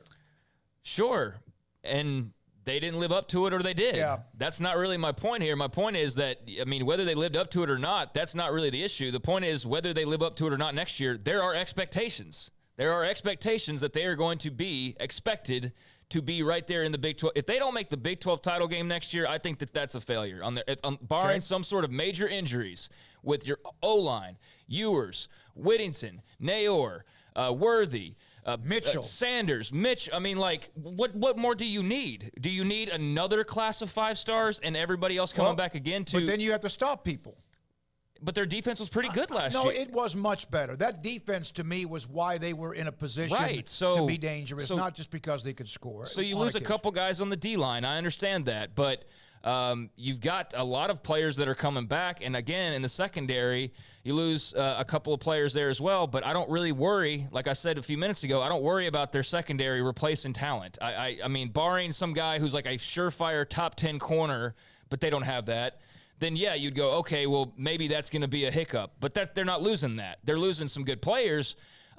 D-line, they've recruited really, really well. I mean, as well as probably anybody over the years. So, point to me where you think there's a weakness, and that's fine. But I think in comparison to who they're lining up against, and let's also look at the fact that we don't know the schedule yet, but they're not going to be playing the same Big 12 that they've been playing. There's going to be a couple games on there where they're going to be definitely favored over UCF or Cincinnati or Houston or BYU. They'll be favored over all 4 of those teams, bar none, no question about it. And they're going to play at least probably a couple of those teams. So I think the schedule. Into the year, there probably maybe one game right now that they may not be favored. And normally you could say that's Oklahoma, but that wouldn't be the case, at least if they head up today, right now. Yeah, they're not going to be favored. Right. I mean, they're not going to be underdogs to Oklahoma. So, I mean, I don't even need to see their schedule to know outside of Alabama, they're probably going to be favored in every single game. Yeah. But weren't they that last year? Yes, except Alabama? But the point isn't what they were and what they did. The point is that's the expectation. Yeah. I know. My point is, and I'm not arguing with you, I'm trying to say, yes, it's the expectation, but we've heard that year after year. And if they do well this year, thank God for them. What are we talking about? We're talking about expectations for next year. Look, I think you're also. No, I understand that. What I'm saying is the expectations for next year have been there every year. I think I think this, though, like you can maybe break them down into what were like legitimate and what were the lazy, like Texas expectations. Yeah. Because I just laid out all the reasons. Yeah, exactly. But there have been other years when they've had a lot of people. I'm not arguing whether they should be this year. They should be. Yes, I agree. I'm going to like just looking at historically. So post Mac Brown, let's just take the last couple of years of Mac out of it. I don't think Texas fans want to do that. Well, I know, but would like just be realistically. So Charlie Strong did a thing where he didn't want any new facilities, any new stuff, and all those kind of things that Texas does until they started winning, and inadvertently kind of put himself behind the 8 ball. They also had a bad athletic director at that time, taking over from the greatest athletic director who's ever athletic director, depending on the Paul Catalina metric. I mean, there are good and bad things about it, but like DeLoss Dodds essentially invented the modern position of that job. So went from DeLoss Dodds to Patterson. So they had a bad athletic director for a while, for a couple years, and then they kind of went through interim athletic director and all of that. That changes thing. You know, we talk about that spine, president, athletic director, coach, all the way down. And really, Tom Herman didn't get that in his first go either. But I think Charlie Strong wasn't recruiting. He was kind of following up how Mac Brown was recruiting, because he had it in his head that they were still getting good players, but they just weren't being coached up the right way, and that's what he was going to do. He could still get those guys, but what Mac Brown was doing wrong at the end of his tenure was he wasn't looking at guys who fit what they were going to do. He was just looking at stars. At stars. He was also by then had started to become more of a CEO. Yeah, so they weren't recruiting. They weren't looking at level by level like the elite coaches do. And Charlie Strong didn't continue to do that. Maybe Tom Herman started to do that, but Tom Herman's problem wasn't, again, getting the talent in. It was developing it and keeping his wits about him and not, kind of getting off track on stuff that doesn't matter. He almost disintegrated himself. Yeah, he didn't focus on things that don't matter. Now, the benefit of Steve Sarkisian is, look, this is boom or bust head coach for him, or he's an offensive coordinator for the rest of his career. And he's already come through a lot of stuff in his life. And now, there have been 3 coaches who failed in a row, including the guy who won the national championship in Mac Brown, Charlie Strong, and Tom Herman. So I think that realistically in the building, they're at a time where they know who they are and know what they've done wrong because enough time has passed. But I don't think that it happened for Charlie Strong or for We got Tom into Herman. this because I asked the question, and it's a great conversation, is it too early to start looking at who might be next year? And, of course, in the Big 12 is what we're focused on, but it could be anybody else. And if you look at it, everybody seems to have a lot of questions, including the unknown still at Oklahoma, although they had a hell of a class. And they're bringing in people, too, and it's year 2 with Venables. Baylor's kind of like, well, we don't know. Can TCU reload after what they had and who they had coming back? And it does appear as if legitimately, where in the last 8 to 12 years, it hasn't been, the expectation with Texas leading to the next year might be more legitimate than it's been in the last decade. And so you act like, Craig, you think I'm disagreeing with you. I'm not. I'm just using that we've been here before, but based on how it's not just almost about Texas. It's also about Oklahoma was always the known. Mm-hmm. They're not. Kansas State, can they follow up? TCU, can they follow up? Can Baylor be who they were 2 years ago? How much on fire is Tech in following up 8-5 to whatever they might be? And, yeah, that's why I'm asking the question. It's very much legitimate. It's a great conversation. But looking at what everybody else has, and because of some of the unknowns, including Oklahoma and Norman, and what Gundy's doing and what he's gone through at Stillwater, you're probably right that what they have coming back, it would be hard for us to look at it if they don't make it the Big 12 championship. But again, that's not what they've done in a long, long time. I don't care if you disagree, and I'm not really trying to act one way or the other. I'm just trying to, I was trying to get my point across that you're asking, what's different about now? And I'm laying it out of why I think it's different is the multiple reasons why, and really what happened before on my end here doesn't matter. That's the thing. You ask, well, but it's been before. Okay, who cares? That's before. Those teams didn't live up to it. I get that. They've been overrated before. I get that. But why is this year different? The quarterback, the O-line, the skill players, the defense, the coaches coming back, the recruiting, the schedule. That's why. I mean, those are the reasons why I think this year is different, and why if they're in the top 15, they're not being overrated, or they're in the top 10, they're not being overrated and getting the bump because of the logo. I think that has happened multiple times in the past. I think that that's happened more often than not. I don't think that Tom Herman was a bad football coach. I think that era is being looked at a little bit differently than it should. He was just a bad personality. He was a bad fit personality-wise. His football teams were not that bad, and I wonder how good they might have been if he had a couple more years and if he had his head on a little more straight, honestly, because... Or just matured, I mean, that was really what it was. It wasn't that he was some terrible football coach. He was just a goof, and he took that to a level that he probably shouldn't have, to where it just didn't really paint the program in a great light with him being the main face of it. So, yeah, I mean, I understand where you're coming from of why is it different. But like I said, I laid it out, and that's why I believe, and I don't care if somebody else feels differently, they feel differently, but that's why I believe this year is different. And I don't just put them there because that's the natural placeholder. If they're going to be a Big 12 favorite and be genuinely deserving of that, then tell me why this year isn't the year. Because I look around, like we said earlier, and we can run down all these teams, but outside of Texas Tech, Surge, outside of TCU, right, there's nobody else that you're looking at and saying, oh, yeah, well, that's definitely. So we started off saying, can you make determinations about teams? I said that I don't think there's a lot of them. I think there's a lot of them that you don't know quite yet. But with Texas, there are a lot of answers that we do, or questions that we do have answers to, and there's not a ton of questions, especially in comparison to other schools in the Big 12. So that's where I'm coming out with them. I don't know who I'd have them playing in the title game, but I think given their roster, that if they're not in that title game next year, barring some health issues like to Quinn Ewers or someone along that line, then I think that's a disappointment. And maybe my expectations are too high, but I have to imagine those are the expectations in Austin as well, with Sarkisian entering his third year. If they don't do what you say, then Paxton, we will have to put you on a monitor. We will have to look at you along with Austin, Texas, and a lot of others. By the way, Austin, Texas, Cedric Baxter is that dude when it comes to replacing Bijan. Here's another one of my, again, trends.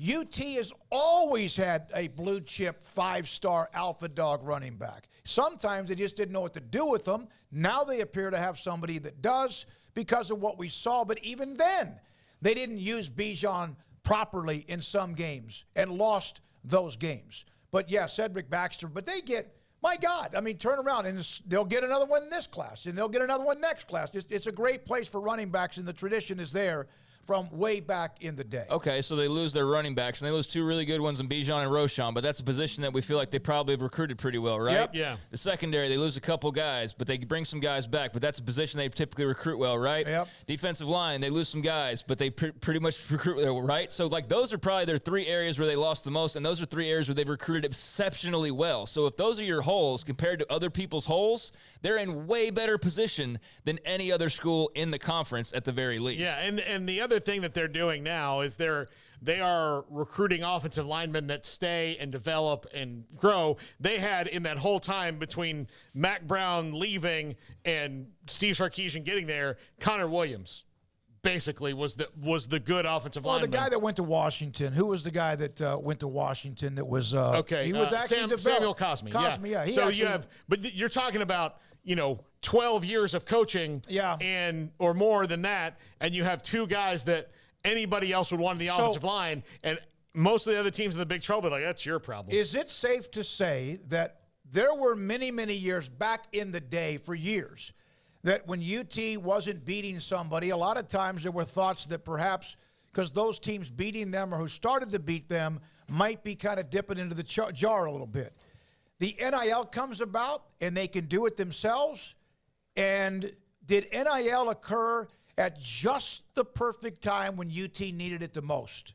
I think it occurred at the time that most people needed it most. I know. But yeah, I know, but I mean, they've got as much as anybody. Well, I think it certainly helps them close the transfer portal and the and NIL helps teams close the gap, and they're certainly a team that can close the gap because they have resources to do it if they do it right. But there are teams out there with resources that haven't figured out how to use those. So that depends on what they're. Well, they've been one of them. Yeah. So again, you got to figure out how to do it, but because there's tons of people drunk with riches that are college sports fans that I mean, a lot of them right now are living in Gainesville, Florida, that haven't figured out what to do with their money, or those people actually are responsible, and it hit them like, wait a minute, who are we paying again? No, I'm not giving them $13 million.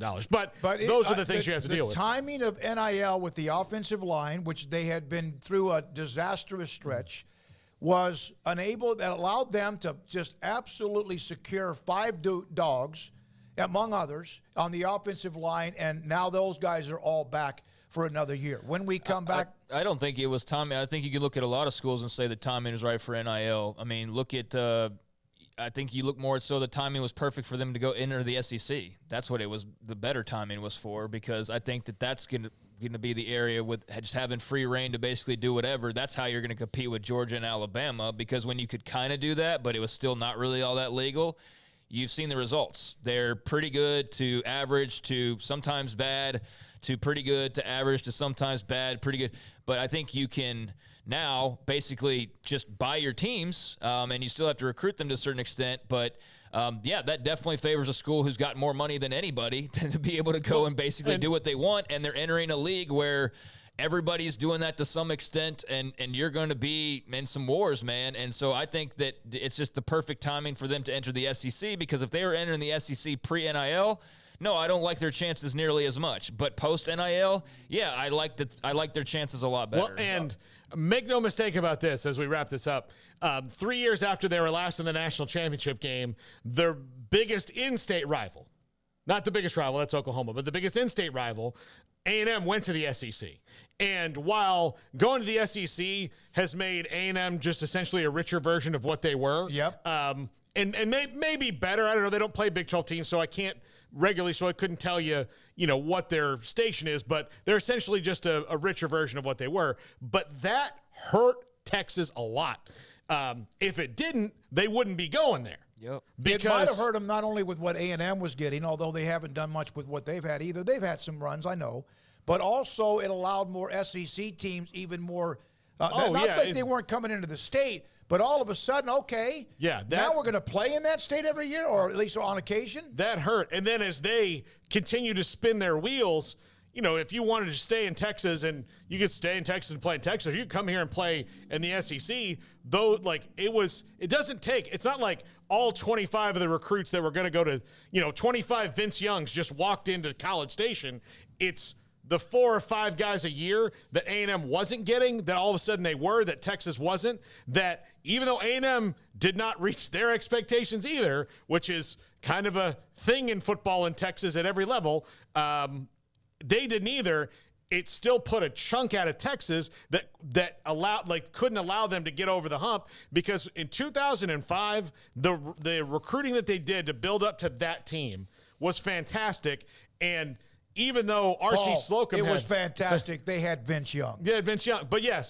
And even then, it took a 4th down and goal with basically no time left to win that game. I'm just comparing it to A&M. A&M thought they were doing great, but Texas was here, and A&M and R.C. Slocum were here. Yeah. And then, of course, it changed, but that was on the... It's going to be fun to watch over the next, not just the next month or 2 or 5 or 8, but the next couple of 2 or 3 years, depending on the transition, which could be after this season.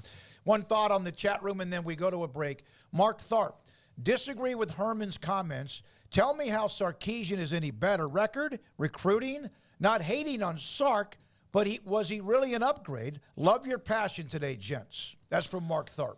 I think I just said Herman was, so who's he referring to?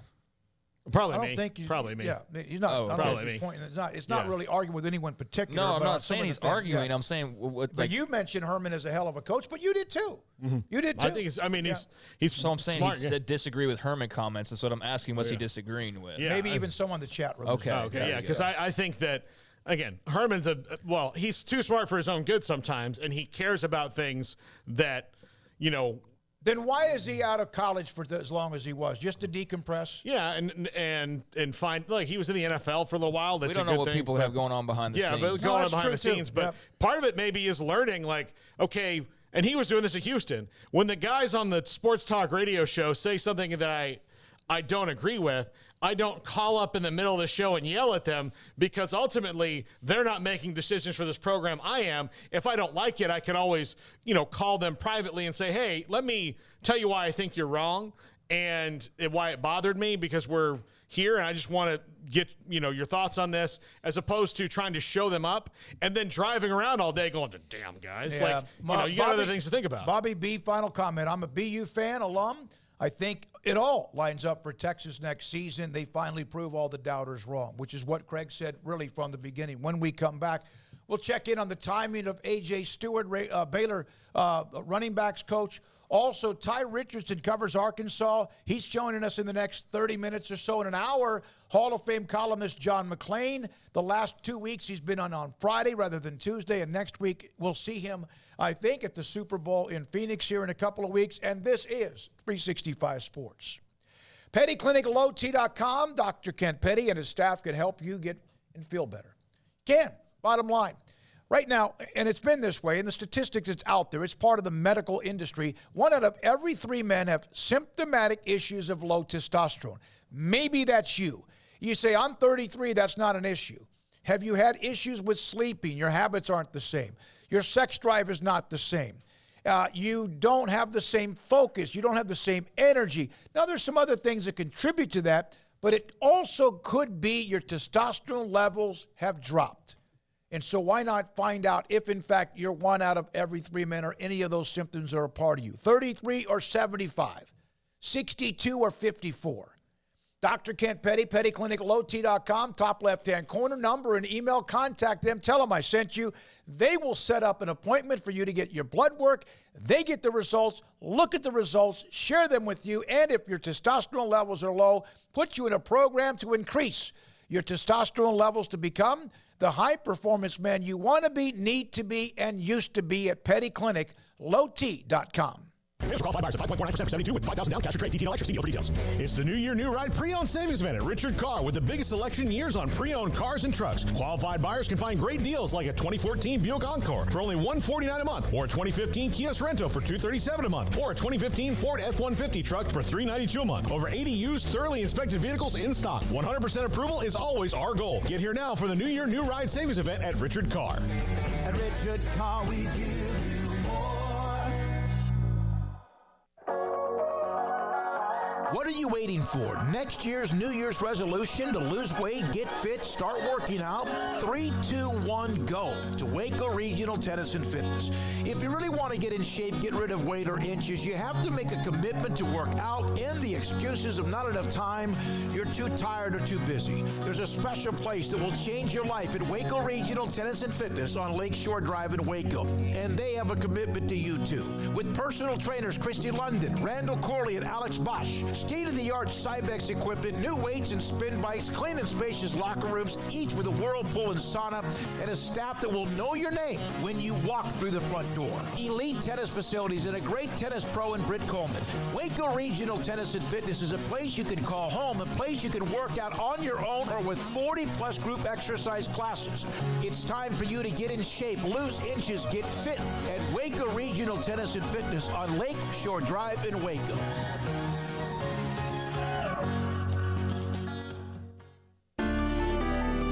It takes time to reach goals. It's a truth that applies to more than sports. It goes for your financial goals as well. You work hard for your money, and you deserve an investment strategy that lines up with your game plan. And Chuck Verno, your Edward Jones financial advisor, can help. If financial investments aren't putting forth the effort you desire, stop by today for a financial review. Chuck Verno, 720 North 64th Street in Waco, 254-732-1161. Edward Jones, member SIPC. Howdy, Chet Garner here, professional guide, searching for bears in the wild. But not just any bears, oh no, a particular kind. With hundreds of thousands roaming freely in the wild, yet still hard to spot unless you know the signs. There they are, Baylor bears. If you're a bear enthusiast or even a bear yourself, join me and let's find some bears in the wild. Join the expedition at Baylor.edu/alumni. Hi, this is Paul Catalina. I recently got engaged to the love of my life, but the most important thing that I had to do before I popped the question was get that perfect ring. And I know nothing about rings. So I went to the wedding ring store, Boozer's Jewelers on Valley Mills Drive. I knew I needed a custom design, and that's exactly what they do. 9 out of 10 of their engagement rings are designed in-house. The entire process took less than a month, and they were great every step of the way. Great options on financing, excellent selection, and talented designers. My fiance and I get nonstop compliments on the ring. I only deserve credit for doing the smartest thing I could, walking into Boozer's and letting them work their magic. Your one-of-a-kind fiance deserves a one-of-a-kind ring, and that's what you get at Boozer's. Boozer's Jewelers, the wedding ring store on Valley Mills Drive. This is 365 Sports. Are you a Sikkim 365 super fan? Then try out our premium subscriptions at Sikkim365.com. 365 Sports. Earlier today, at the start of the show, we had a big cookie cake from the mall here in Waco. 750th show. 750, not sure how many you've been a part of. Some have been since day one. Some started today. We appreciate everybody as our audience has grown coast to coast. And 365 Sports appreciates you for all of that. The chat room, of course, a great conversation throughout the conversation we just had. And we appreciate all of that. Let's see, Tom, what doomed Herman after the Oklahoma game in 2020? Sam was the only player to sing the Eyes. Herman encouraged the division. I mean, that didn't. I don't think it helped this cause with the powers that be that make the decision, because there's a lot of old, alums that really care about that fight song and the player singing it. But I do think that's not what would have doomed him with players and recruits. That actually probably would have helped him in the long run. What doomed Tom Herman was. And I sometimes I look at, when you see professional athletes that get mad at something somebody says on Twitter. I remember thinking about this, but Des Bryant one time went off a couple times, and you're like, Des, you're here. You've won at life. You're winning. None of that matters what they say. Tom Herman, again, you're the coach of Texas. You have won at life. You have worked hard to get here. It's paid off. You're winning. Don't worry about people who cannot affect your life and your career. That's what got him, was the little things and the way he would, kind of focus on it. And okay, the PP chart, right, that got out. We have it in our bathroom. We had it in our bathroom because a joke forever. But, you're a bad teammate. This is this and this. Look, everybody has one of those. Every trainer has one of those so that guys know how much water to drink. But not every one of them, one, is where the media can see it, which is where that was. And two... You don't think he wanted them to see it? He did. Yeah.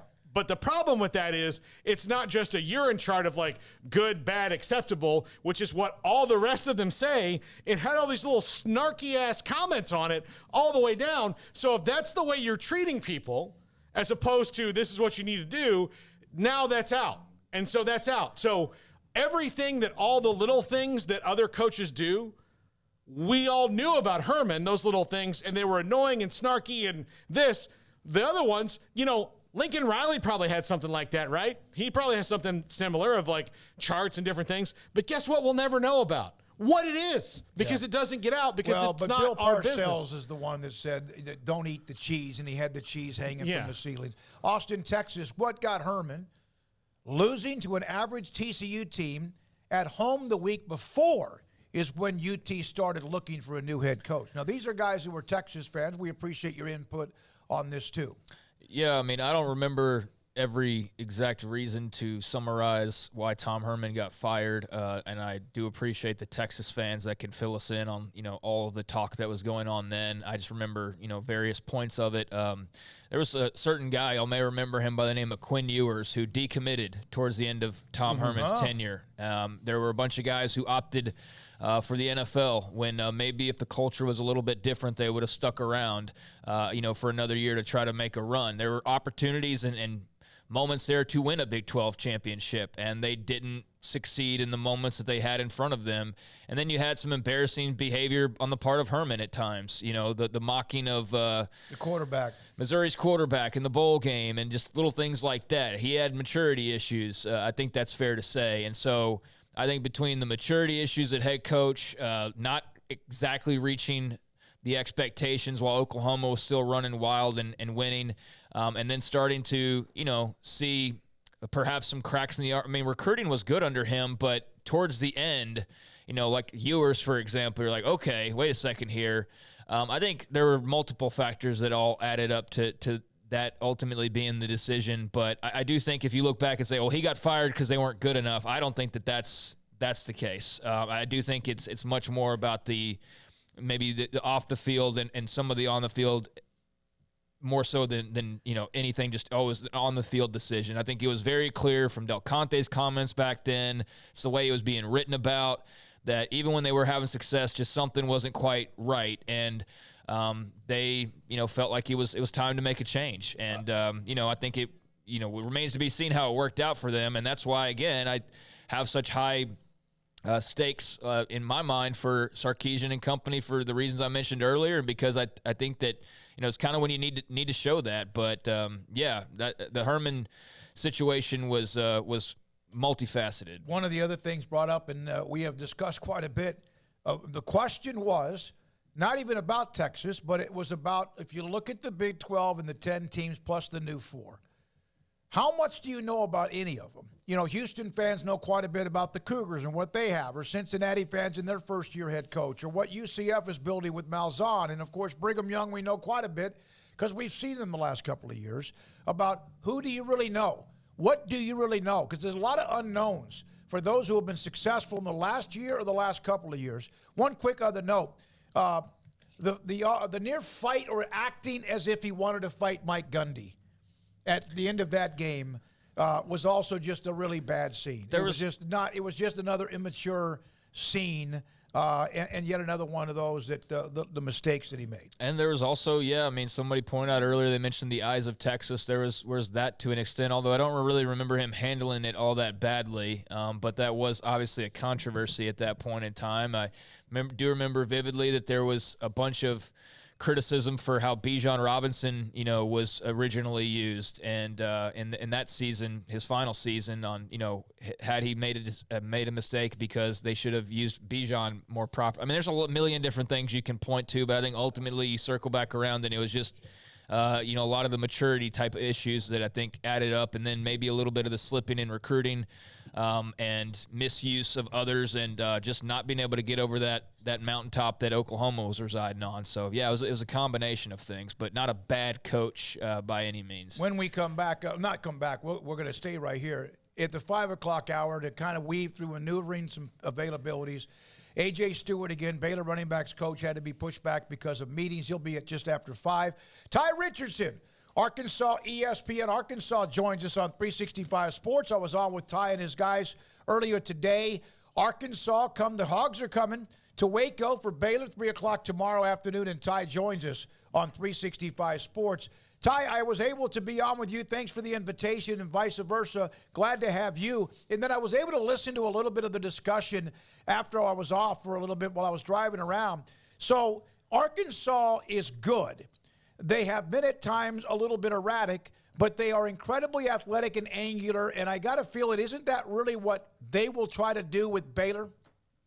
I think you got to run Baylor off the line. And David, appreciate you having me on. This is kind of a sentimental moment for my dad, who's a Sikkim 365 subscriber as a Baylor alum. So this is kind of a cool moment for him. But, this has to be a game where Baylor is run off the 3-point line. Otherwise, they're going to carve the Razorbacks up. I know Kansas wasn't able to do that in the first half, a little better in the second half. But, I was watching Cryer and Flagler, and I remember those guys from the national championship team in addition to Thamba. And they can shoot. Offensively, they're one of the best teams in the country that I've watched all year. Ty, what has been is it the injuries that has kept Arkansas from reaching, at least to this point, where everybody kind of thought they would be? Yeah, absolutely. You lose Trevin Brazile, who's on track to be maybe the 6th man of the year in the SEC's Arkansas' most versatile player at 6'10", can guard basically any position 2 through 5. And then you look at Nick Smith Jr., who is the 24/7 Sports #1 player in the country coming out of high school. I think he's only played in like 3 or 4 games. So it's been tough on Muss. He had to do this in the G League and various other places he's been. But when you lose 2 of probably your top 4 players, it's not easy on any college basketball coach. And he's at least got them to a point where they feel like confident again. But it's one thing to win against a couple of bad SEC teams. It's a whole other thing to do it in Waco, Texas tomorrow in the Farrell Center. Ty, if you were summarizing the Razorbacks, what would you say their strengths are?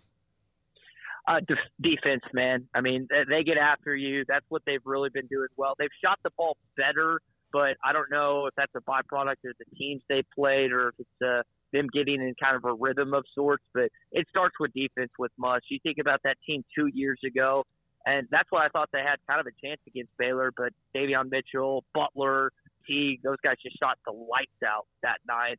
And it's been that way consistently for the last 3 years. They're getting better. They just got to bring on the road. If this game's in the 70s or 80s, Bears are taking this pretty easily. But if it's in the 60s, I think Arkansas has got a good chance of pulling off the upset. So have you been able to watch Baylor much at all this year? Yeah. So with my dad being an alum, I always keep tabs on them. I saw them lose 3 straight open out in the Big 12 play, and I know they played some teams, some decent teams that we didn't know as much about until kind of the heat of conference play. But that Kansas game the other night, and I watched them.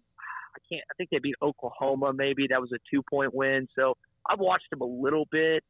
They've got just guys, a lot of different places they can score. Not as good defensively as that team 2 years ago, but their guard play. And I know Keontae George just had kind of a mid-tier game for his standards the other night. That's it. I mean, those guards that Scott Drew has gotten over the years have been remarkable. I love Lace Darius Dunn and Tweety Carter back in the day. Those were my guys that I love to watch. Ty, what do you think is the best matchup for Arkansas player for player on this, and what do you think is the one they're going to have to worry about the most? I think the best matchup that Arkansas has is probably Devontae Davis guarding Keontae George. Devo has shut down guys like Brandon Miller, Adam Miller for LSU, some really talented ball players. He is just so rangy, so physical, so fast. But if you look at the other 2 guys, I don't know if Ricky Council and also Anthony Black are going to be able to stay with Baylor's other guards. That's the matchup for me. If they get beat consistently, it doesn't matter if Devo limits Keontae George because those guys are going to be able to get to the rim or hit pull-up jumpers whenever they want. They're going to have to be really sound tomorrow afternoon. So Anthony Black, similar to you, has a father who is a Baylor alum, and yep. The Bears were after him, as were pretty much every team in the country. But what have you made of his start to his career up there in Fayetteville? Well, AB kind of had to readjust his role when Nick Smith went out. He became more of a scorer at times and had a couple games where he fell off. He's just really rangy, 6'7". He plays the game with joy. He's consistently looking for his teammates on the fast break and has a great crossover dribble. Needs to work on his float game a little bit. Has been better on ball defensively as of late. He's got a tough talent tomorrow, but he is a really fun player to watch. I think that people in Fayetteville and all across Arkansas are thrilled to have him as the starting point guard. He makes some freshman mistakes at times, but overall, it's been a fun experience with Anthony Black. So you remember then, in fact, I think we discussed it back then, the Final Four, and in the tournament, in Indianapolis, and Baylor was able to blow Arkansas out. Are there still some stinging from that, just from a couple of years ago? I hope so, because they're going to need every bit of motivation they need for tomorrow, David. And Muss is a guy that doesn't seem like he forgets things like that. There's a couple holdover players. You've got Devo Davis, who played that game. Kamani Johnson was not eligible because he was a transfer, but he was there. And then for Baylor, there's Stamba, there's Flagler, there's Cryer. So there's a few connections here, and obviously Drew and Musselman. But I don't know how much that's going to be used as motivation, but it at least is going to get mentioned because they lost to the best team in college basketball that year. And I think Arkansas and Muss feel like they need to repay them a little bit in their home court tomorrow, to be honest, guys. Well, that was one of the toughest games Baylor played all year, the Arkansas game. I mean, it could have been worse. It could have been the next one when they played Houston, where I remember Charles Barkley said at halftime when they said, well, what do you say if you're Kelvin Sampson? What time are we leaving in the morning? Like, that's what he said. Yeah, no, I think he said, when does the bus leave? Yeah, what time's the bus leave? So, but I've been excited. It's kind of been building to this. As soon as the matchup came up, I was excited about seeing this one because, again, it's probably, especially for Eric Musselman, been 2 years in the just want to get another look at him. Yeah, I actually asked Muss about that a year or so ago. I was like, you want another crack at these guys in the Big 12 SEC Challenge prior to it being announced? He kind of gave me a little smirk and then kind of went into a story a little bit and smiled. But I think he does. Now, is his team capable of winning this game tomorrow? Yes. Are they going to? That's a completely other story. I mean, so many things have to go right for Arkansas. They have yet to win a road game this season. If it somehow, some way was the Baylor Bears, a team that's won 5 straight and a ranked top 15 team, that they got their first win of the season, guys, it would be the most Arkansas thing ever. But I would not count this team out. I wouldn't necessarily be nervous heading into this game tomorrow, but I think it's going to be a more competitive game than some Bears fans might think. Oh, I think it is, and I think Alabama blew Baylor out last year in the SEC Challenge, and we know how good they are, and so does Arkansas and everyone else. One of the things I think will be interesting, Baylor in their 5-game winning streak has been a lot better in transition defense, but they, against TCU, against Kansas State, they were allowing an inordinate amount of easy and sometimes uncontested shots at the rim. Isn't that what Arkansas likes to do, is play around the rim? That's exactly what they like to do, David. This is going to be a team that is going to attack you over and over again. Now, they have shown a little bit more ability to shoot the 3-ball as of late, but that's still an Achilles heel. So Baylor's going to be able to give up some of those clean looks and probably get away with it. But I know that Baylor has a high foul count this season. Coach Arginal was talking about that yesterday. And I know that, as you just mentioned, they were giving up some transition buckets. If Arkansas is able to force some early turnovers, get some confidence, get out in transition, that's going to be huge for this team and just kind of a confidence boost throughout the game in the Farrell Center. All right. Hey, Ty, thank you for your time. Be careful on your drive into Texas and also the drive into Waco tomorrow. I do have one more thing. When I was on with Ty and the guys earlier today, Paul, he asked me about the best places, and I even said this. There are those who haven't been here in a while don't realize how much Waco has truly really gone like nuts around businesses around downtown and a lot of that's available. There are some of the old names of places where people would go, but give him, and I told him if you like Cajun food, Fridays is a great opportunity just around the corner. Give him, Paul, a couple of new restaurants for him to go see that aren't the same. I would say if you haven't been here in a while and you like barbecue, Hellberg Barbecue, it's off the beaten path. I mean, off the beaten path for where you're going to be in town, but it's not far and it's totally worth it. It's fantastic. I took my future brother-in-law there on Monday. Guest Barbecue is also really good, and that's in Waco proper in town. So those are both really good options. Double R old-fashioned hamburgers will be open before the game tomorrow. So if you're in the mood for a burger, again. Do you like I'm talking in a very positive way, like a greasy spoon? I know you've been to health camp.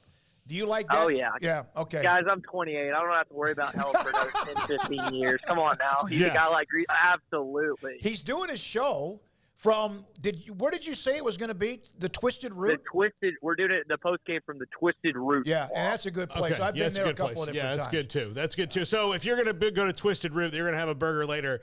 Go to Hellburger Guests, get some barbecue. I promise you won't be disappointed. They're both great. Hey man, Ty, be careful on the way in. We'll see you tomorrow. Guys, appreciate you having me. I'm excited about tomorrow. All right, and I just texted your father about where we are. I'm not sure if he'll be able to get over here to say hi, but we appreciate you. Ty Richardson, ESPN in Arkansas. Appreciate his time on the Hogs. Coming up, we'll hear from A.J. Stewart, Baylor's new running backs coach, John McClain, Hall of Fame columnist on the NFL weekend, and also we'll hear Paul's top 5 in less than an hour, and this is 365 Sports. Ideal.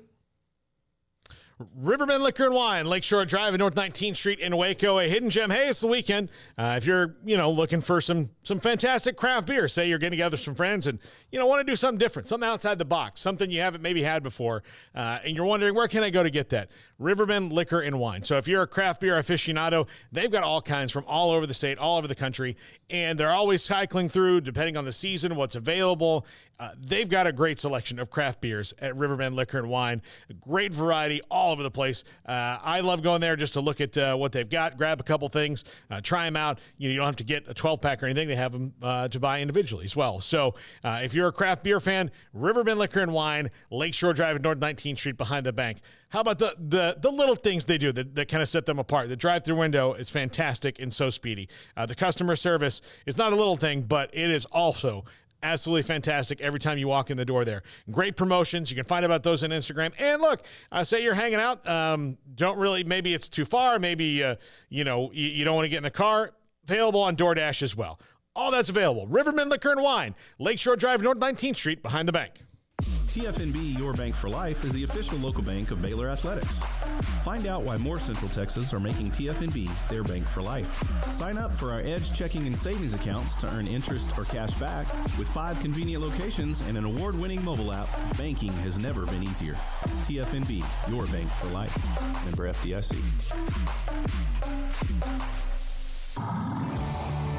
Waco Custom Marketplace is your hometown grocery store with a full-service butcher shop and bakery. Hi, this is David Smoak.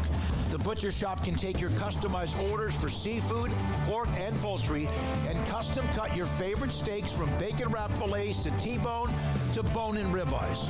Cut specifically the way you want. They have Norwegian salmon fillets, catfish fillets, sliced ham or turkey and lunch meat, variety of cheese available, and several options of sausage links. Fresh chicken breast or whole chickens, sliced bacon, pork chops, ground beef, marinated beef, and chicken fajitas, and always large briskets available, plus fresh vegetables. So the great product, customer service, and family tradition of the Bauer family continues at Waco Custom Marketplace, open Monday through Saturday. A full-service butcher shop and bakery available. Waco Custom Marketplace, 425 Lake Air Drive in Waco, or WacoCustomMarketplace.com.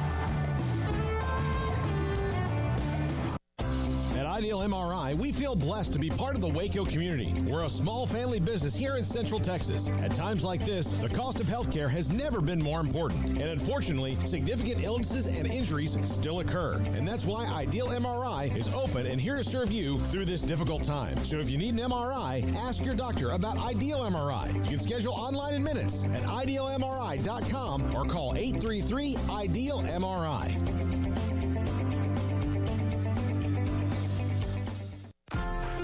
Automatic Chef Canteen is a full-service micro-market vending and office coffee provider with state-of-the-art vending equipment, a wide variety of products, and offering custom-fitted micro-market vending office coffee solutions for your employee break room. You want a full break room solution and a workplace oasis? Well, Automatic Chef Canteen, locally owned and operated for over 50 years in Central Texas, also includes in-house mechanics on call 24/7 for fast, reliable service and maintenance. Automatic Chef Canteen, 6900 Imperial Drive in Waco, or online at automaticchefcanteen.com. Three Nations Brewing Company has 16 different beers on draft with a new beer every Friday. It also offers 2 air-conditioned tap rooms, a large indoor beer hall, a second-floor mezzanine offering a great overview of the brewing company and equipment and patio where you can relax under the shade. Plus, you can now experience the new Three Nations Beer Garden Grill on our shaded patio. Grab a cold beer and enjoy a bite from our freshly prepared and delicious menu. Street tacos, quesadillas, freshly cooked burgers and dogs, and veggie burgers too. Nachos and so much more, all prepared and cooked on site. So come visit the award-winning Three Nations Brewing Company on East Vandergrift off I-35 in Carrollton.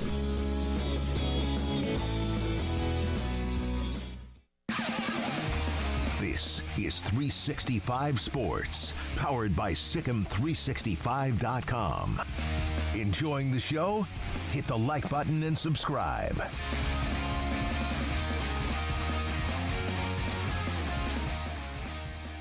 Some of you on the, Bobby B, you guys are bringing up some like steakhouse restaurants. There's a lot of them. to each your own. To me, 135 Prime, of course, that's in Hewitt. Among there's the Paul. What's the one? Diamondbacks right down here in downtown. And to me, the best steak, and I've said this, other than the one I cook, is Texas Roadhouse. They have a great bone-in ribeye. In fact, we had a little staff meeting there recently, and was able to kind of have fun there and be a part of that. We'll hear from A.J. Stewart here, Baylor running backs coach here momentarily. Rich Boone. When living in Dallas in 2008, I saw Baylor versus Arkansas at the American Airlines Center in early January. Baylor lost a close game, but in a lot of ways you could see the Baylor program trending into what it is today. Paul, wasn't 2008 when they broke through? Yeah, that was when they did break through, and our guest is calling. All right, and then Bobby B., there's no doubt about Arkansas's competitiveness tomorrow. They'll bring it. When in Indianapolis, I was fortunate enough to go watch the tournament. And they, of course, the entire tournament was in Indianapolis. Arkansas did play Baylor probably as well as anybody, but at one point Baylor led that game by 18. We're now joined by Baylor running backs coach A.J. Stewart, who's been, of course, focused in on the weekend and everything else as the newest member of the Baylor coaching staff with Dave Aranda. A.J. Coach Stewart, thanks for your time. What are the things right now you're focused on? Is it recruiting? Is it learning your running backs room? What are the priorities for you at this time? Well, I think at this unique stage when me getting here, I think you have to do both. I think recruiting is very important as well, but the most important, in my mind, is always the players. So those are the guys. Obviously, the guys we're recruiting. Hopefully they will become our players, but I do think it's really important to start with good foundation with the guys in our room and all that. And so I've been trying my best to do both. And I think things have been progressing in the right direction in each area. This first week, me being here, but definitely I think both are very important, and I think it's really important for our guys here to know, to get to know me and start that process of building trust and things like that. And so, try my best to do both.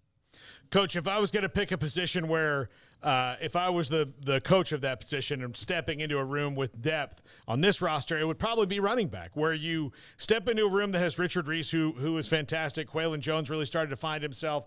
You've got some players that are going to have to come back from injury but have a lot of potential. You've got some incoming players that are really exciting. What have you thought about those guys so far, as you've gotten in and started getting into the nuts and bolts of who they are? Obviously the film and their tape speaks for itself, but I've been really pleased with just the type of young men they are, who they are off the field, and their work ethic and what people say about them. That's the really the best part of those guys to me. I think, like you said, they all know, and we all know they're very talented. But when you're first walking into a situation, the people, who they are as a person, means a lot in our ability to work together moving forward to try to continue to develop their game and help their film just continue to progress and help them, continue to evolve as people and players. And so that's been really encouraging for me, just getting to know these guys, sitting down, looking them eye to eye, just seeing and having a feel for who they are as people. And that's honestly what I'm most excited about. And them being really good players, obviously helps it. And I think we'll be able to do some great things, because of both of those factors. So, Coach, you mentioned the timing. Everything's just kind of crazy and getting acclimated. But can you take us just through the timing of how this all unfolded for you to arrive in Waco? I mean, obviously, Baylor was in need of a running backs coach, and otherwise, I mean, as you have another title as well, it's obviously important. But just kind of take us through your side of things as far as getting that phone call, the initial interest, and how you ultimately ended up here. Well, we had a good year, at Oregon State. Mm-hmm. And so had a lot of success really the last two seasons, but this year was, we had a lot of success. And so honestly, I wasn't, in a position in my mind, to have to leave or go anywhere. But I'll say, when Coach Aranda and Coach Grimes give you a call, I think it's always going to be something that you're going to have to take into consideration, with their pedigree and my previous experience with Coach Grimes and Coach Mateos and even Dennis Polian, our chief of staff. working with those guys and just knowing the type of people they are. When I got the phone call, it automatically was something that I had to, look into. And I just thought it'd be a great opportunity. Obviously, the identity of our running back group, like you alluded to, previously, just, knowing that we value running the football here, the quality of the room, the quality of people in the building. Those are the factors that, that make these type of decisions tough. Like I said, when you're in a pretty good situation, but they make you feel pretty good about, making that decision as well, just because of those factors. And so, man, I was, it wasn't something that I thought was going to happen, play out. It kind of just fell out of the sky, but it was something I know that God really placed in front of me, as far as just a great opportunity to be around good people and to continue to move forward, in my journey as a coach. And just feel like it's an assignment from God to be here, and be able to work with these people in the building and the players that we have in this program. AJ, do you feel like, had you met Dave Aranda at all prior to coming to Baylor? Yes, I've met him, through passing, and we have some mutual friends in the profession, who have worked with him in the past and things like that. And obviously knowing Coach Grimes really well, and from our time at BYU and Coach Mateos, you hear really good things about him and how the culture is in the building and the things he's, his standards that he sets in the program. I think those factor in when you're making a tough decision, and to be able to rely on people that I trust and respect in this profession, who say really good things about him. I think that helped the decision become even easier. So if I'm going to make a running back for the wide zone out of Clay, what do I have to make sure he has? I think number one, you got to be tough. I think people, when they think of wide zone, they think of outside zone, or we're just trying to outrun people around the perimeter. But really, in my mind, it's a vertical play. It's a downhill. We want to make a 1-foot cut. So I think acceleration, physicality. And I think this is the type of scheme, and I've told my guys that contact's going to be inevitable. So number one, you have to protect yourself, but we're going to get hit anyway, so we might as well be the ones, laying the hammer down on the defender so that we're falling forward and we're just making people tackles for 4 quarters. And that's always the goal, when you play in this scheme. And when I think it's the mindset's changed a little bit across college football. When you bring up the word wide zone, you don't think of it as a finesse, style of offense, but we want to make sure that we let people know when they watch that film that this is a very physical downhill offense, and we'll circle the field if you allow us to, but we really want to put a foot in the ground and be physical and just grind it out, make you tackles for 4 quarters. You mentioned some of the guys that you had previous experience and relationships with in Polian and Mateos and Grimes. What's it like to be back on a staff with all of those guys interacting and mingling once again, all for the same team?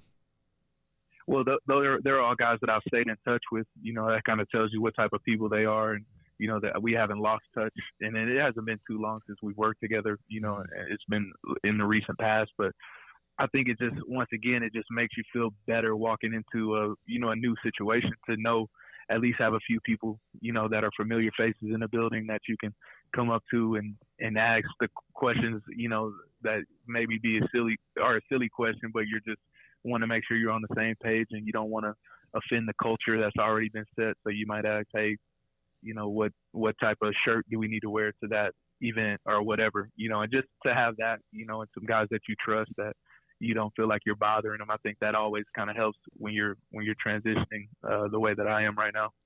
The running backs room, you mentioned downhill, you're going to have contact. There's a couple of running backs, and I'm not trying to act like I'm an X and O's guys, but Dominic Richardson, the transfer, Quaylon Jones are bangers.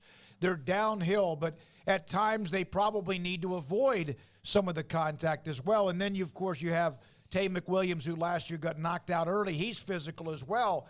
Jordan Jenkins hasn't played much, and I think he even had an injury last year. You've got bangers, right? Can you tell that by just being around the fellas and even watching what you've watched?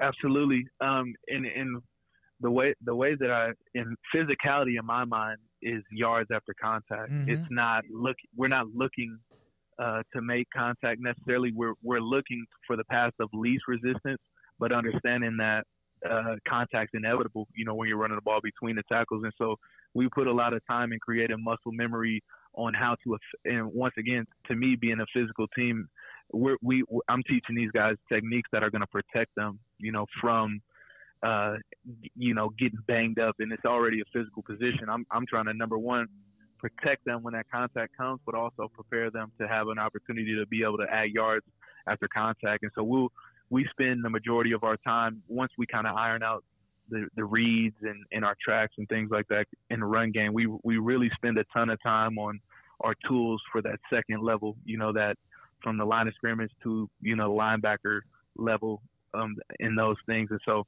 really I'm teaching them to protect themselves. And then I'm also want to teach those guys to be able to, effectively avoid it.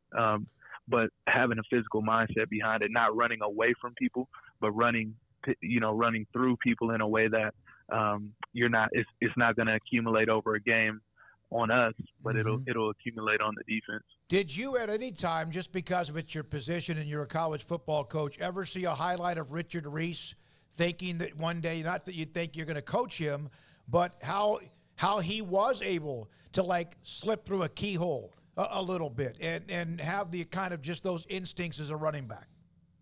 Absolutely. I mean, I'm a big fan. I've always been a big fan of what has been, done here at Baylor, offensively. And so I watched as many games as I could, and a huge fan of Richard Reese. And we had a true freshman last year who was kind of neck and neck with him all year as far as yards. And so I was kind of peeking over my shoulder at him as well. Not rooting against him, but hoping our guy would beat him out yards wise, throughout the season. So I had a really a good amount of respect for him, and he kept putting pressure on our guy all year. They're two freshmen kind of going at it, in the yards battle. And so I've watched a ton of film on him, even far before I even, thought I would be, his coach. And so it made it easy. I kind of already know what I'm going to get out of him just from studying him from afar, and just who he is as a person, just getting to know him now. I'm even more excited, to be able to coach him.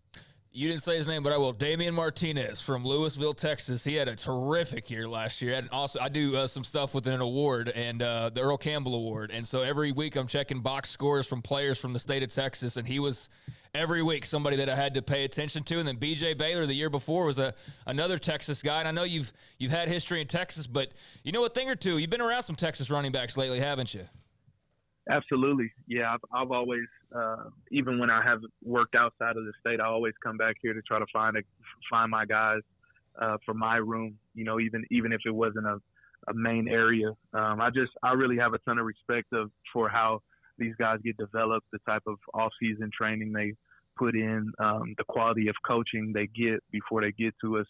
And so I've had a lot of success, obviously with coaching guys that played high school ball in Texas. And so it's like coming back home for me, in that regard. When you look at our whole group, these guys they played high school ball other than Dom, played high school ball in Texas. I guess Cayenne as well.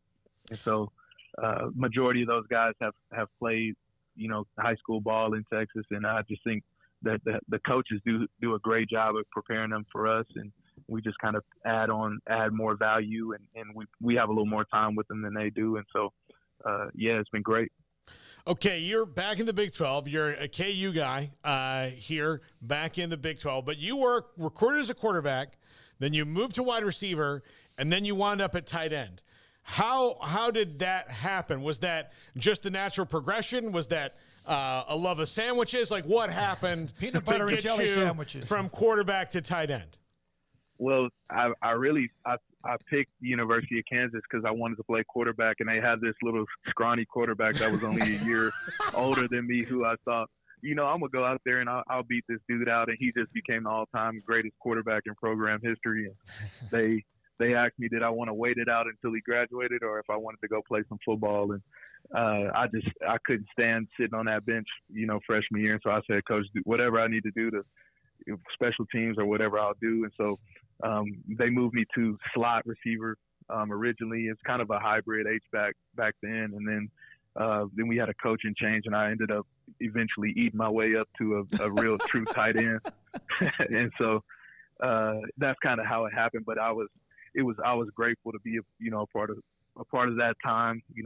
Had some good moments, and if I were a coach, I would play Ty Reesing over me 100 times in a row. I thought he was great even when we were playing together. I never felt like I should have played over him or anything. But it was a great time, and I think it ended up ultimately being great for me as a coach because I had to relearn things that weren't natural to me. I had to learn how to use technique in the blocking game, and I had to learn how to run routes, and I had to learn how to use my hands and be physical, and how the game can take a toll on you, as a tight end. And so I think obviously back then I didn't even really know I would progress into my career the way that I have, but I think I learned a lot of lessons during that time. Just grateful that I'm a better coach than a football player. I don't know if I'd be here. AJ, stop. And by the way, we had Todd Reesing on when Kansas had that great start, and of course their best season since back in the day when you were a part of that team in 2007. How proud were you, even though now they're an opponent and a Big 12 conference rival, how proud were you to be a Jayhawk alum and watch what they did this year with Coach, I just went blank. Leipold. Coach Leipold, excuse me. Yeah, I think anytime, you root for your alma mater, especially if you don't have to play against them, so it was a little easier last year and in the prior, years to look at them from afar, but it's, a ton of respect for what they've done. And, there's the first time going to a bowl game this season since I played, and so that kind of tells you the job that they've done. And so you definitely, even if you weren't a part of that, if you didn't play there, I think everybody just had a ton of respect for what they did. And that was a tremendous, accomplishment, just getting over the hump and doing that. And so ton of respect for what they're doing over there. I'm a fan of great coaches and great people. And so whether they're a rival or in-conference opponent, I'm always going to give respect where it's due. And so I definitely think they deserve respect. I've heard, and I don't know if this is true in the business, but are running backs coaches usually one of the best recruiters on a staff? I think you can make a case for it. I think every staff's different. I think to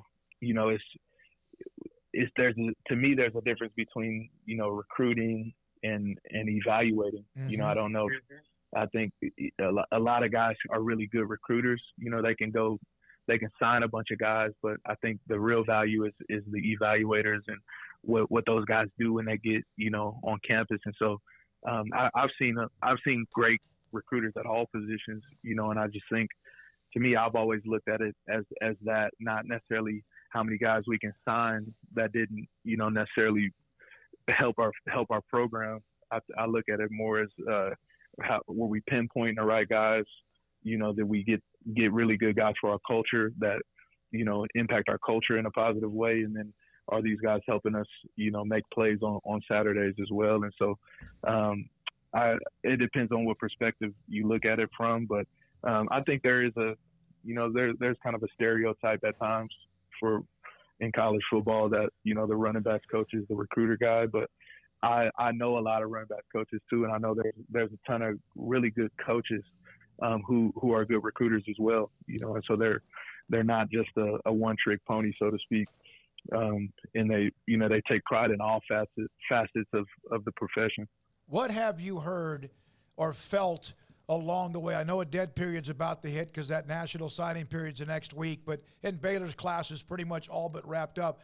But being out on the road in the last few days, what have you felt as far as when you walk in the door, you talk to a prospect about being the running backs coach at Baylor? I think, and I was telling a buddy this the other day, just the first few days being out, just the amount of respect that people around the state of Texas have for what Coach Aranda has done here at Baylor is you can feel it. You know, when you walk in, they say it verbally, but there's a different type of respect that you get, you know, than other times in my career where I stepped foot in the school, and I've never necessarily been disrespected, but you could just tell there's been a really good connection with the high school coaches here. I think the recognition, you know, from a prospect standpoint has been really good. I think people look at Baylor as a place where you can come and play big time football, and be coached and developed, as well as, you know, being a really good culture. And I think things that, you know, they think of it as a place that's going to add value to your life as well. And so I could just feel that, you know, throughout my interactions with the coaches. And, you know, I think there's a lot of respect when people see, when you walk in with the Baylor logo on it.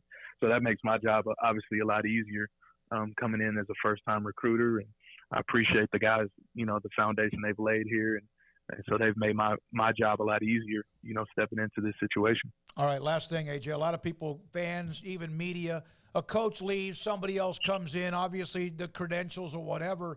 But this is personal, too, because you have to uproot, even though I don't think you have any children yet, but you and your wife will be in Waco. And you were there, obviously, in Corvallis. And coaches move along. What's it like at times, the transient nature of being a college football coach? It's we have two little boys, a 4-year-old and a 1-year-old, and so that adds a different layers to it. I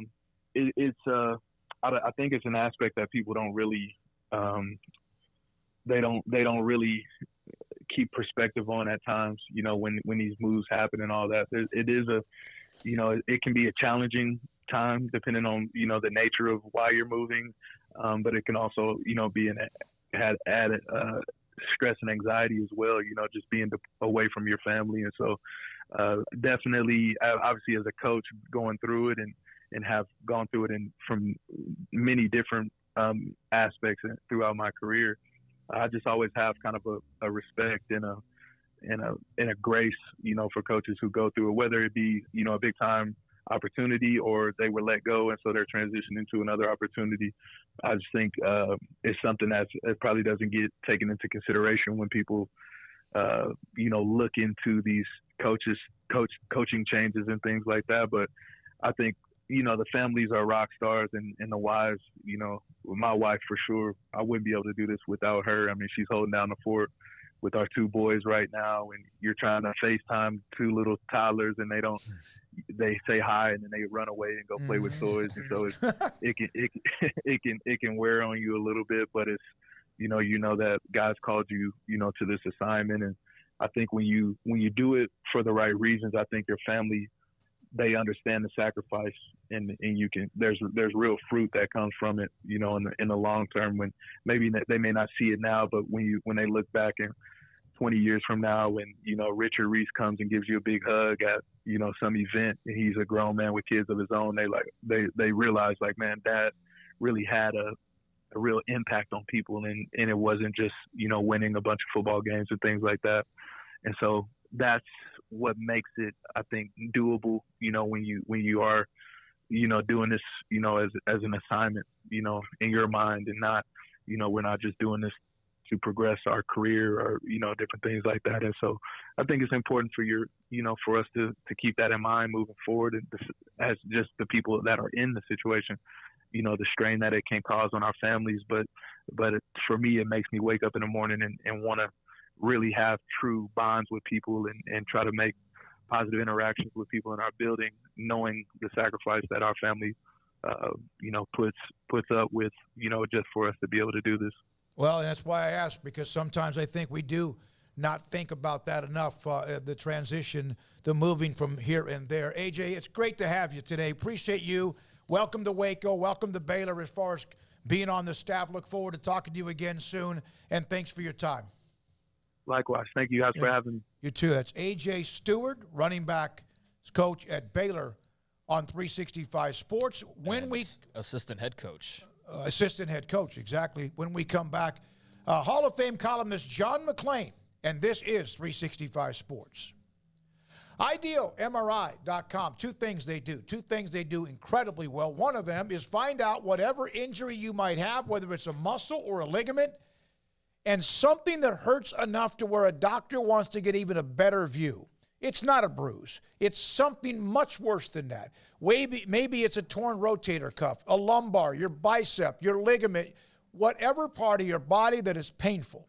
Doctor wants an MRI, you tell them. And they know about Ideal MRI because they have a state-of-the-art technology MRI machine, and there's not going to be a long wait. They have a lot of customers, but the way that they deal with every day and when they're open and how quickly and smoothly the transition is from one patient to the next after an MRI is brilliant. I've been through that. And also on top of that, it's $497 and never more. Think about that. You find out what is the problem. You get a great image. Your doctor can get in the portal and see it too. And it's $497 or less when an average is $1,100 or more at idealmri.com. Richard Carr has the new 2023 truck or SUV you want in stock today. The versatile GMC Terrain is waiting for you. Qualified buyers get 3.9% financing and a $750 loyalty rebate for eligible GMC owners. Qualified buyers get 2.9% financing on most new 2023 GMC Sierra 1500s in stock, or 3.9% on all 2023 Buick Envision, Encore, and Enclave SUVs in stock. Call now, get here now, or log on to get all the details and to drive home your new GMC or Buick today. Richard Carr, they have the truck for you. Car's priced right, both day and night. At Richard Carr in Texas. Trucks built for you, red, white, and blue. At Richard Carr in Texas. Cars that zoom with lots of room. At Richard Carr in Texas. Count on us, a dealer to trust.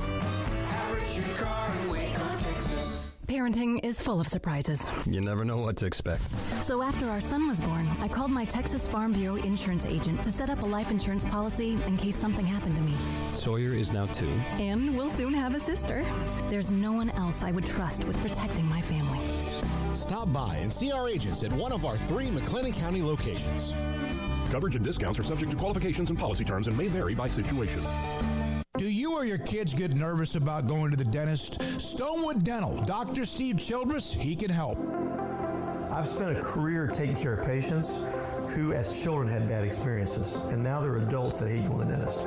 If I get a kid at 3 years old and they come every 6 months and it's a happy experience, it's normal for them. Now they have an accident at 6 or 7 or 8 at school. Now they have a broken tooth or a trauma, and they have to come here. They're used to lights, they're used to water in their mouth, they're used to experience, they already trust us. It's amazing what we can do with that kid without it being a negative thing.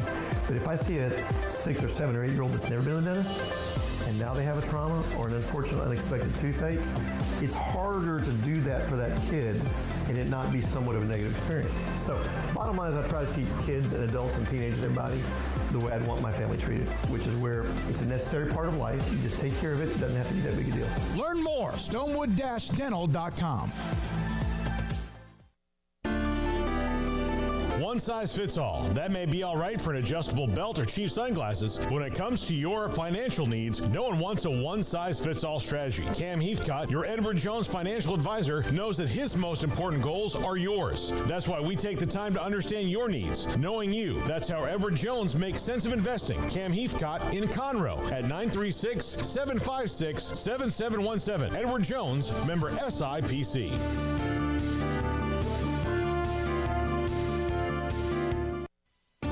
There are 26 letters in the alphabet, over 600,000 words in the dictionary, and just 3 of them said together can change everything. Let's order pizza. Those 3 words lead to dough made from scratch and 3 fresh signature cheeses that blanket golden crust in a heavenly melt on Marco's Pizza that'll blow your mind. So visit Marcos.com to order and stop by Marco's Pizza in Belmead, China Spring, Woodway, and in Robinson. Marco's. Pizza lovers get it.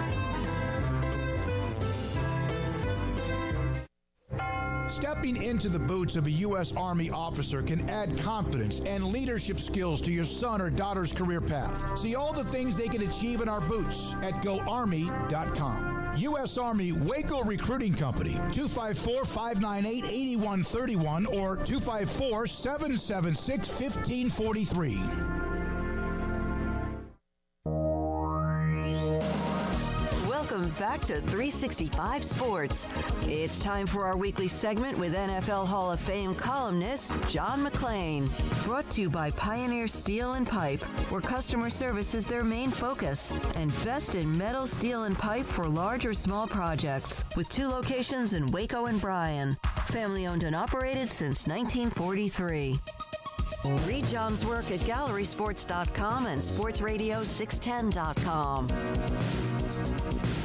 Here we go, 365 Sports, the conference championship week, and it's the weekend of Kansas City, Cincinnati, Philadelphia hosts San Francisco. John McClain, Hall of Fame writer, gallerysports.com and Sports Radio 610. And with us on Tuesdays the last couple of weeks and next week on Friday. John, the 4 best teams seem to make the conference championship this year. Yes, they have, David. I don't think anybody can dispute that. And there's intrigue in both games. The Philadelphia is the most balanced team in the league. Great running game, great pass rush, great offensive line, terrific receivers who can catch the ball down the field, and Jalen Hurts, who is an outstanding runner, especially when he gets inside the 5-yard line, scored 15 touchdowns, counting the playoffs. And I believe that this is the first pass rush, 70 sacks in the season, 5 more against the Giants, is going to get to rookie quarterback Brock Purdy. If they can take the 49ers out of their running game and get them down early, he'll have to pass. They'll get after him, and the dream season for Brock Purdy will come to an end. John, if Joe Burrow beats Patrick Mahomes again, does he now become, and he said it like I'm that guy or whatever he said the other day, does he become that guy in the AFC and maybe overtake Mahomes? I don't think so, because Mahomes has won a Super Bowl, he's won an MVP, and Burrow hadn't won squat. Now, he's great. He's playing tremendous, and he's 5-1 in the playoffs. He has a 98 rating. He has 8 touchdowns, 2 interceptions, but Mahomes has a 106 rating in the playoffs, and he has 30 touchdowns and 7 interceptions. So Burrow has beaten Mahomes 3 times in a row. Only quarterback ever done that. And it's when Mahomes has been healthy, including in the AFC Championship game last year at Arrowhead Stadium. All those games decided by 3 points. It seems to me the odds are catching up with the Bengals, but I picked them anyway to win by 2. I think I picked the Eagles by 4 and the Bengals by 2. I would be stunned if the 49ers win at the link with Brock Purdy going 8-0, but I would not be surprised if the Chiefs won at home. But I'm still going with Joe Burrow and the Bengals. How much did Patrick Mahomes' injury play into your thoughts there? I got to tell you, Craig, considering they beat him 3 in a row with him being healthy, but the odds are, I think, what are the odds of 2 things? They're going to make it 4 in a row, and it's going to be about 3 points for a 4th consecutive time. Usually when people say something can't happen, in this case, the Chiefs aren't going to win, it happens. The Bengals and this thing about Burrowhead Stadium, I don't know who started that, but the Chiefs are talking about it. Bengals are talking about it. And sometimes when that happens, you get it stuck up here, you know what. And Mahomes is a great quarterback, a great competitor. I do not see how he can run around and make the plays that he makes when he's buying time, wait for a receiver to get open or semi-open, because sometimes he throws completed passes when they're not open. But it just seems like he's going to have to be more of a pocket passer. I look for the Bengals to have an underrated defense to blitz him early to just see how well he can get away from that pass rush. John, are you surprised Dan Quinn did not latch on to somebody, or is it just there weren't really elite opportunities, at least not now, and he's just going to stick where he is? Well, first of all, he's sticking where he is because he didn't have any job offers. I love it when a coach is told, thanks, but we're going a different direction. He now says, well, I don't want that job. I'm going to go back and be a defensive coordinator for a team that hasn't been to the championship game since 27 years. The Broncos, and I wrote a column today on sportsradio610.com, they've targeted DeMeco Ryans as the Texans have him as a leading candidate, even though they're going to bring in others for interviews. And the Texans don't want to get in the bidding war for Walmart money. Their new owner, Sam Walton, the controlling owner, he's worth $60 billion. And I can't imagine, I wrote that Walmart's slogan is all about saving money. The Texans better hope that carries over to the football organization, because they seem determined to pay whatever it takes to get their quarterback. They soured on Sean Payton, as the Texans did, but it's going to be interesting. The loser on Sunday can be hired at any time. The winner can interview but can't be hired because he's still under contract to the team that's going to the Super Bowl. I expect D'Amico Ryans, as well as both coordinators in Philadelphia, Shane Steichen and Jonathan Gannon, to get interviews next week. They've all done tremendous jobs to get this far, and I'm partial to D'Amico Ryans. If they hired him, people in Houston would be talking about something besides the Astros and University of Houston basketball. John, what should the Cowboys do moving forward to improve things for Dak Prescott? Because I think we know what he is now, and he's not going anywhere. So how do they get themselves over the hump? Well, first of all, it's good that they got Dan Quinn back, and because he's done a tremendous job in those 2 years. And they won 12 games 2 years in a row. It wasn't Kellen Moore's fault that Prescott threw that interception in the red zone. And now, what bothers me about Mike McCarthy, they made some brain-dead plays that they should have known you don't make. Schultz going out of bounds and not stopping the clock because he didn't run the right way, not getting the foot down on the sideline. Those are things that have to be hammered into players' heads going back to the off season. But, boy, if you change coaches, it doesn't guarantee all of a sudden they're going to win 12 games and get to the second round of the playoffs. Firing all those assistant coaches, I've never seen a time when so many playoff losers are unloading so many coaches. It's almost like musical chairs. John, I lost my train of thought. Sorry about that. John McClain with us from, again, GallerySports.com, 610 Houston, and also with us, 365 Sports. Oh, yeah. John, are you a believer, or how much of a believer are you in Brock Purdy? I love what he's done. The unsung hero of all of his performances is Brian Greasy, the first-year quarterback coach who left his job on ESPN when Kyle Shanahan called him and invited him to coach quarterbacks. Kyle knew him from Denver, and I obviously likes him. Shanahan gets all the credit, but Purdy's the one coaching him. Kyle calls the plays. So he's done what he's done. Best job is it's not what Dak Prescott did. He's not throwing interceptions in the red zone. He's pretty ballsy throwing the ball over the middle. Every time I see him do that, I'm like, man, you don't want to do that. Oops, it's completed. You keep thinking there could be a ricochet. Now, his players are making great plays for him. And there's no skill position players in the league better at getting yards after the catch than 49ers. George Kittle is right up there with Travis Kelce among the tight ends. And they're making plays for him because they know he needs it. He's won 7 in a row. Really, it's 8 because he played most of the game after Garoppolo got hurt, but it wasn't an official start. But I just don't see him going into the link with those drunk, rabid fans in Philadelphia who think they are the 12th man and they're going to help the Eagles go to another Super Bowl. It just seems like the dream's going to die, but I like him a lot. He'll be competing with what's his name? The other quarterback. Trey Lance. Yeah, Lance. People are wondering, will they trade Trey Lance? Why would they do that? They don't have another quarterback. Shanahan gave up 3 ones for him, got 1 back, so in essence 2.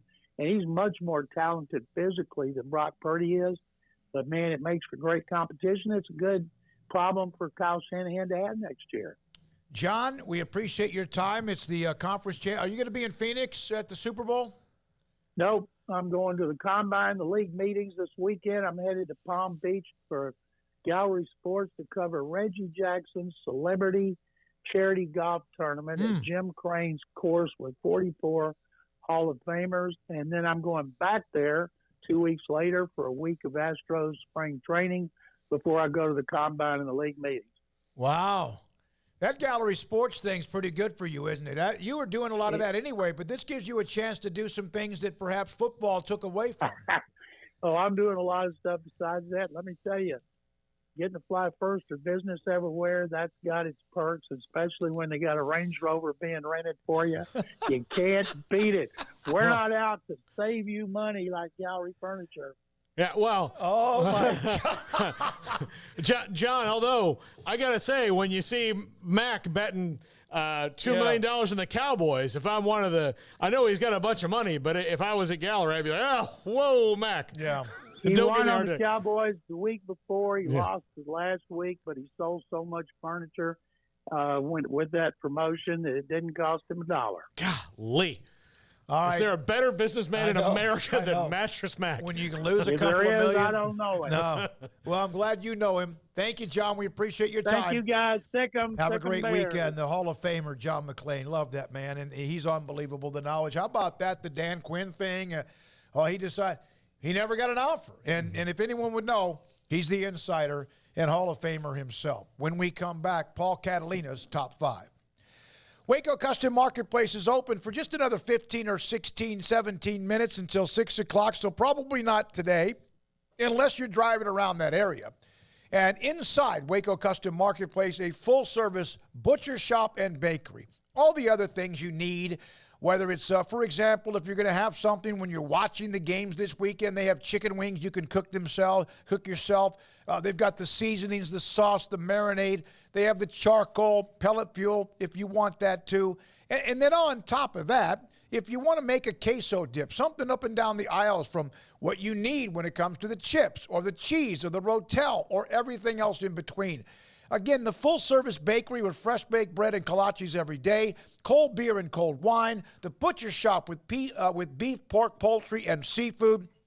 And I'm telling you, the custom-cut steaks the way you want them have been perfect for me since the first day I walked in that front door. The Bauer family, unbelievable at what they do, the customer service, and what you have at Waco Custom Marketplace at 425 Lake Air Drive in Waco. Kick off the new year at the Start Something New sales event. Get up to $2,500 in total values and 1.9% for 72 months on the new 2023 Jeep Grand Cherokee Limited with second and third row seating options. The Start Something New sales event is happening now at Allen Samuels in Waco. Howdy, Chet Garner here, professional guide, searching for bears in the wild.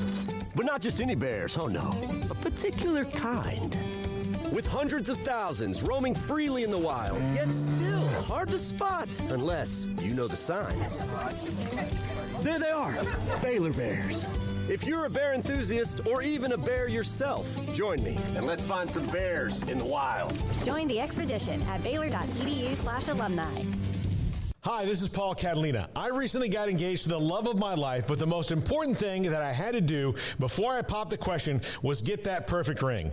And I know nothing about rings. So I went to the wedding ring store, Boozer's Jewelers on Valley Mills Drive. I knew I needed a custom design, and that's exactly what they do. 9 out of 10 of their engagement rings are designed in-house. The entire process took less than a month, and they were great every step of the way. Great options on financing, excellent selection, and talented designers. My fiance and I get non-stop compliments on the ring. I only deserve credit for doing the smartest thing I could, walking into Boozer's and letting them work their magic. Your one-of-a-kind fiance deserves a one-of-a-kind ring, and that's what you get at Boozer's. Boozer's Jewelers, the wedding ring store on Valley Mills Drive.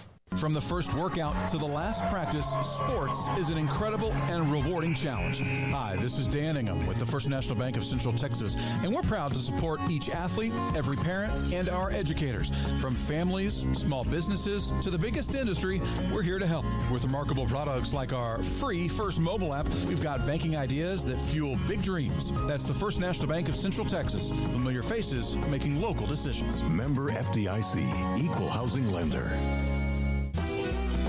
Shorty's Pizza Shack at 12th and Bagney is a homegrown, locally owned pizza place that's out of this world. Everything from the dough, the sauce, the sausage topping is made fresh in-house. Not to mention the amazing pizza pillows, the chicken wings are to die for. Try the Sikkim sauce, chili cheese fries or tots, plus great specials on food and drink every single day. Shorty's is also the perfect spot to watch the game with your friends. Shorty's Pizza Shack at 12th and Bagney. Tell them Paul sent you by. Automatic Chef Canteen is a full-service micro-market vending and office coffee provider with state-of-the-art vending equipment, a wide variety of products, and offering custom-fitted micro-market vending office coffee solutions for your employee break room. You want a full break room solution and a workplace oasis? Well, Automatic Chef Canteen, locally owned and operated for over 50 years in Central Texas, also includes in-house mechanics on call 24/7 for fast, reliable service and maintenance. Automatic Chef Canteen, 6900 Imperial Drive in Waco, or online at automaticchefcanteen.com.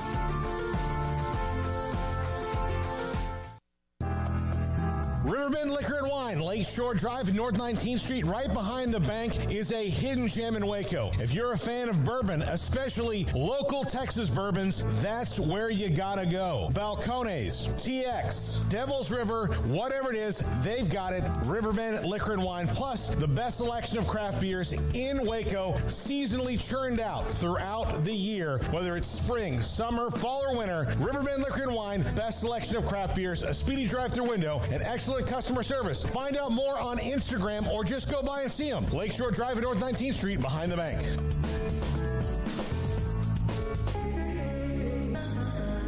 This is Paul Catalina's Top 5 at 5:45. Or is it 5:55?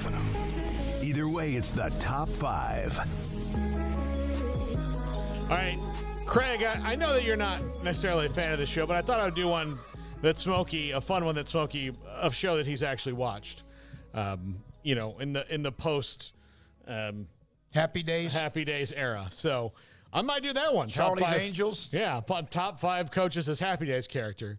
And there's be a mad dash for the Fonz because nobody wants to be Potsy. I'm trying to think of what actual primetime show was the last one that I watched consistently, and it might have been Chicago PD. Okay. That one I'd have to get a little deeper and into. It's still to do out a top there, but 5 no, I'm not on, doing but- that's fine. All right.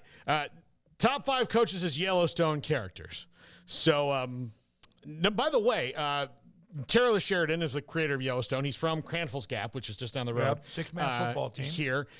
He also is the creator of many other shows. One of them is Tulsa King. There was a scene of Tulsa King they shot in Gatesville. Really? At the drive-in. Yeah. Which I just found out today. That's a great show, too. Yeah. Number 5, Ed Orgeron is Teeter. What? Teeter's a darn good cowboy. She handles her business well. Maybe not the best, but can get things done, just like Ed. And also, we can't understand a damn word either of them say. No, I can't. Her accent or whatever. Yeah. Yeah.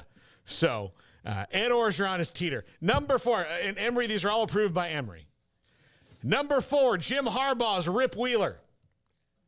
That's not fair to Rip Wheeler. No, I'll tell you here's why. Look, Rip, the only difference between Rip and Jim Harbaugh is I like Rip a little bit better, and Rip's a fake character. But Rip has a little bit more, like, I get his point, where he's coming from. But look, Jim Harbaugh is efficient. He's knowledgeable. He gets things done. Does he throw people over the cliff on a mountain where everyone else's dead bodies are? Would you put it past him? Yeah, no. I mean, to push the limits. I mean, the guy buys hamburgers for recruits. He's capable of anything. Exactly. But Rip Wheeler is actually a true tough guy. Jim Harbaugh's the fake tough guy. Yeah, possibly. Yeah, I think so. Yeah, but I would say if there's anybody who's Rip who is... God, he is my favorite character. Oh, yeah, he's everybody's favorite character. He's a badass. Everybody knows Rip. Yeah. Number 3, Lane Kiffin is Beth Dutton. Look, here's the deal. Beth is really super smart, right? But she is an agent of chaos. Lane Kiffin is very, very smart, but he's also an agent of chaos. Yep. And look, if you cross him, don't do it, man. Although I do realize that she would whip him. Yeah, making Lane Kiffin and Jim Harbaugh, Rip and Beth means that they would be in love with each other, which I just don't think in any world that would happen. But I don't know. She likes. She's all over the place. Look, she was all over the place until she wasn't. Just kind of like Lane Kiffin. They're both messy. Yeah, both messy. Exactly. She survived a bomb in her office on the 3rd floor of a building. Yeah. She's tough. Yeah, tough. Number 2, Hugh Freeze is Jamie Dutton. There you go. Look, Jamie's smart. He says all the right things in public.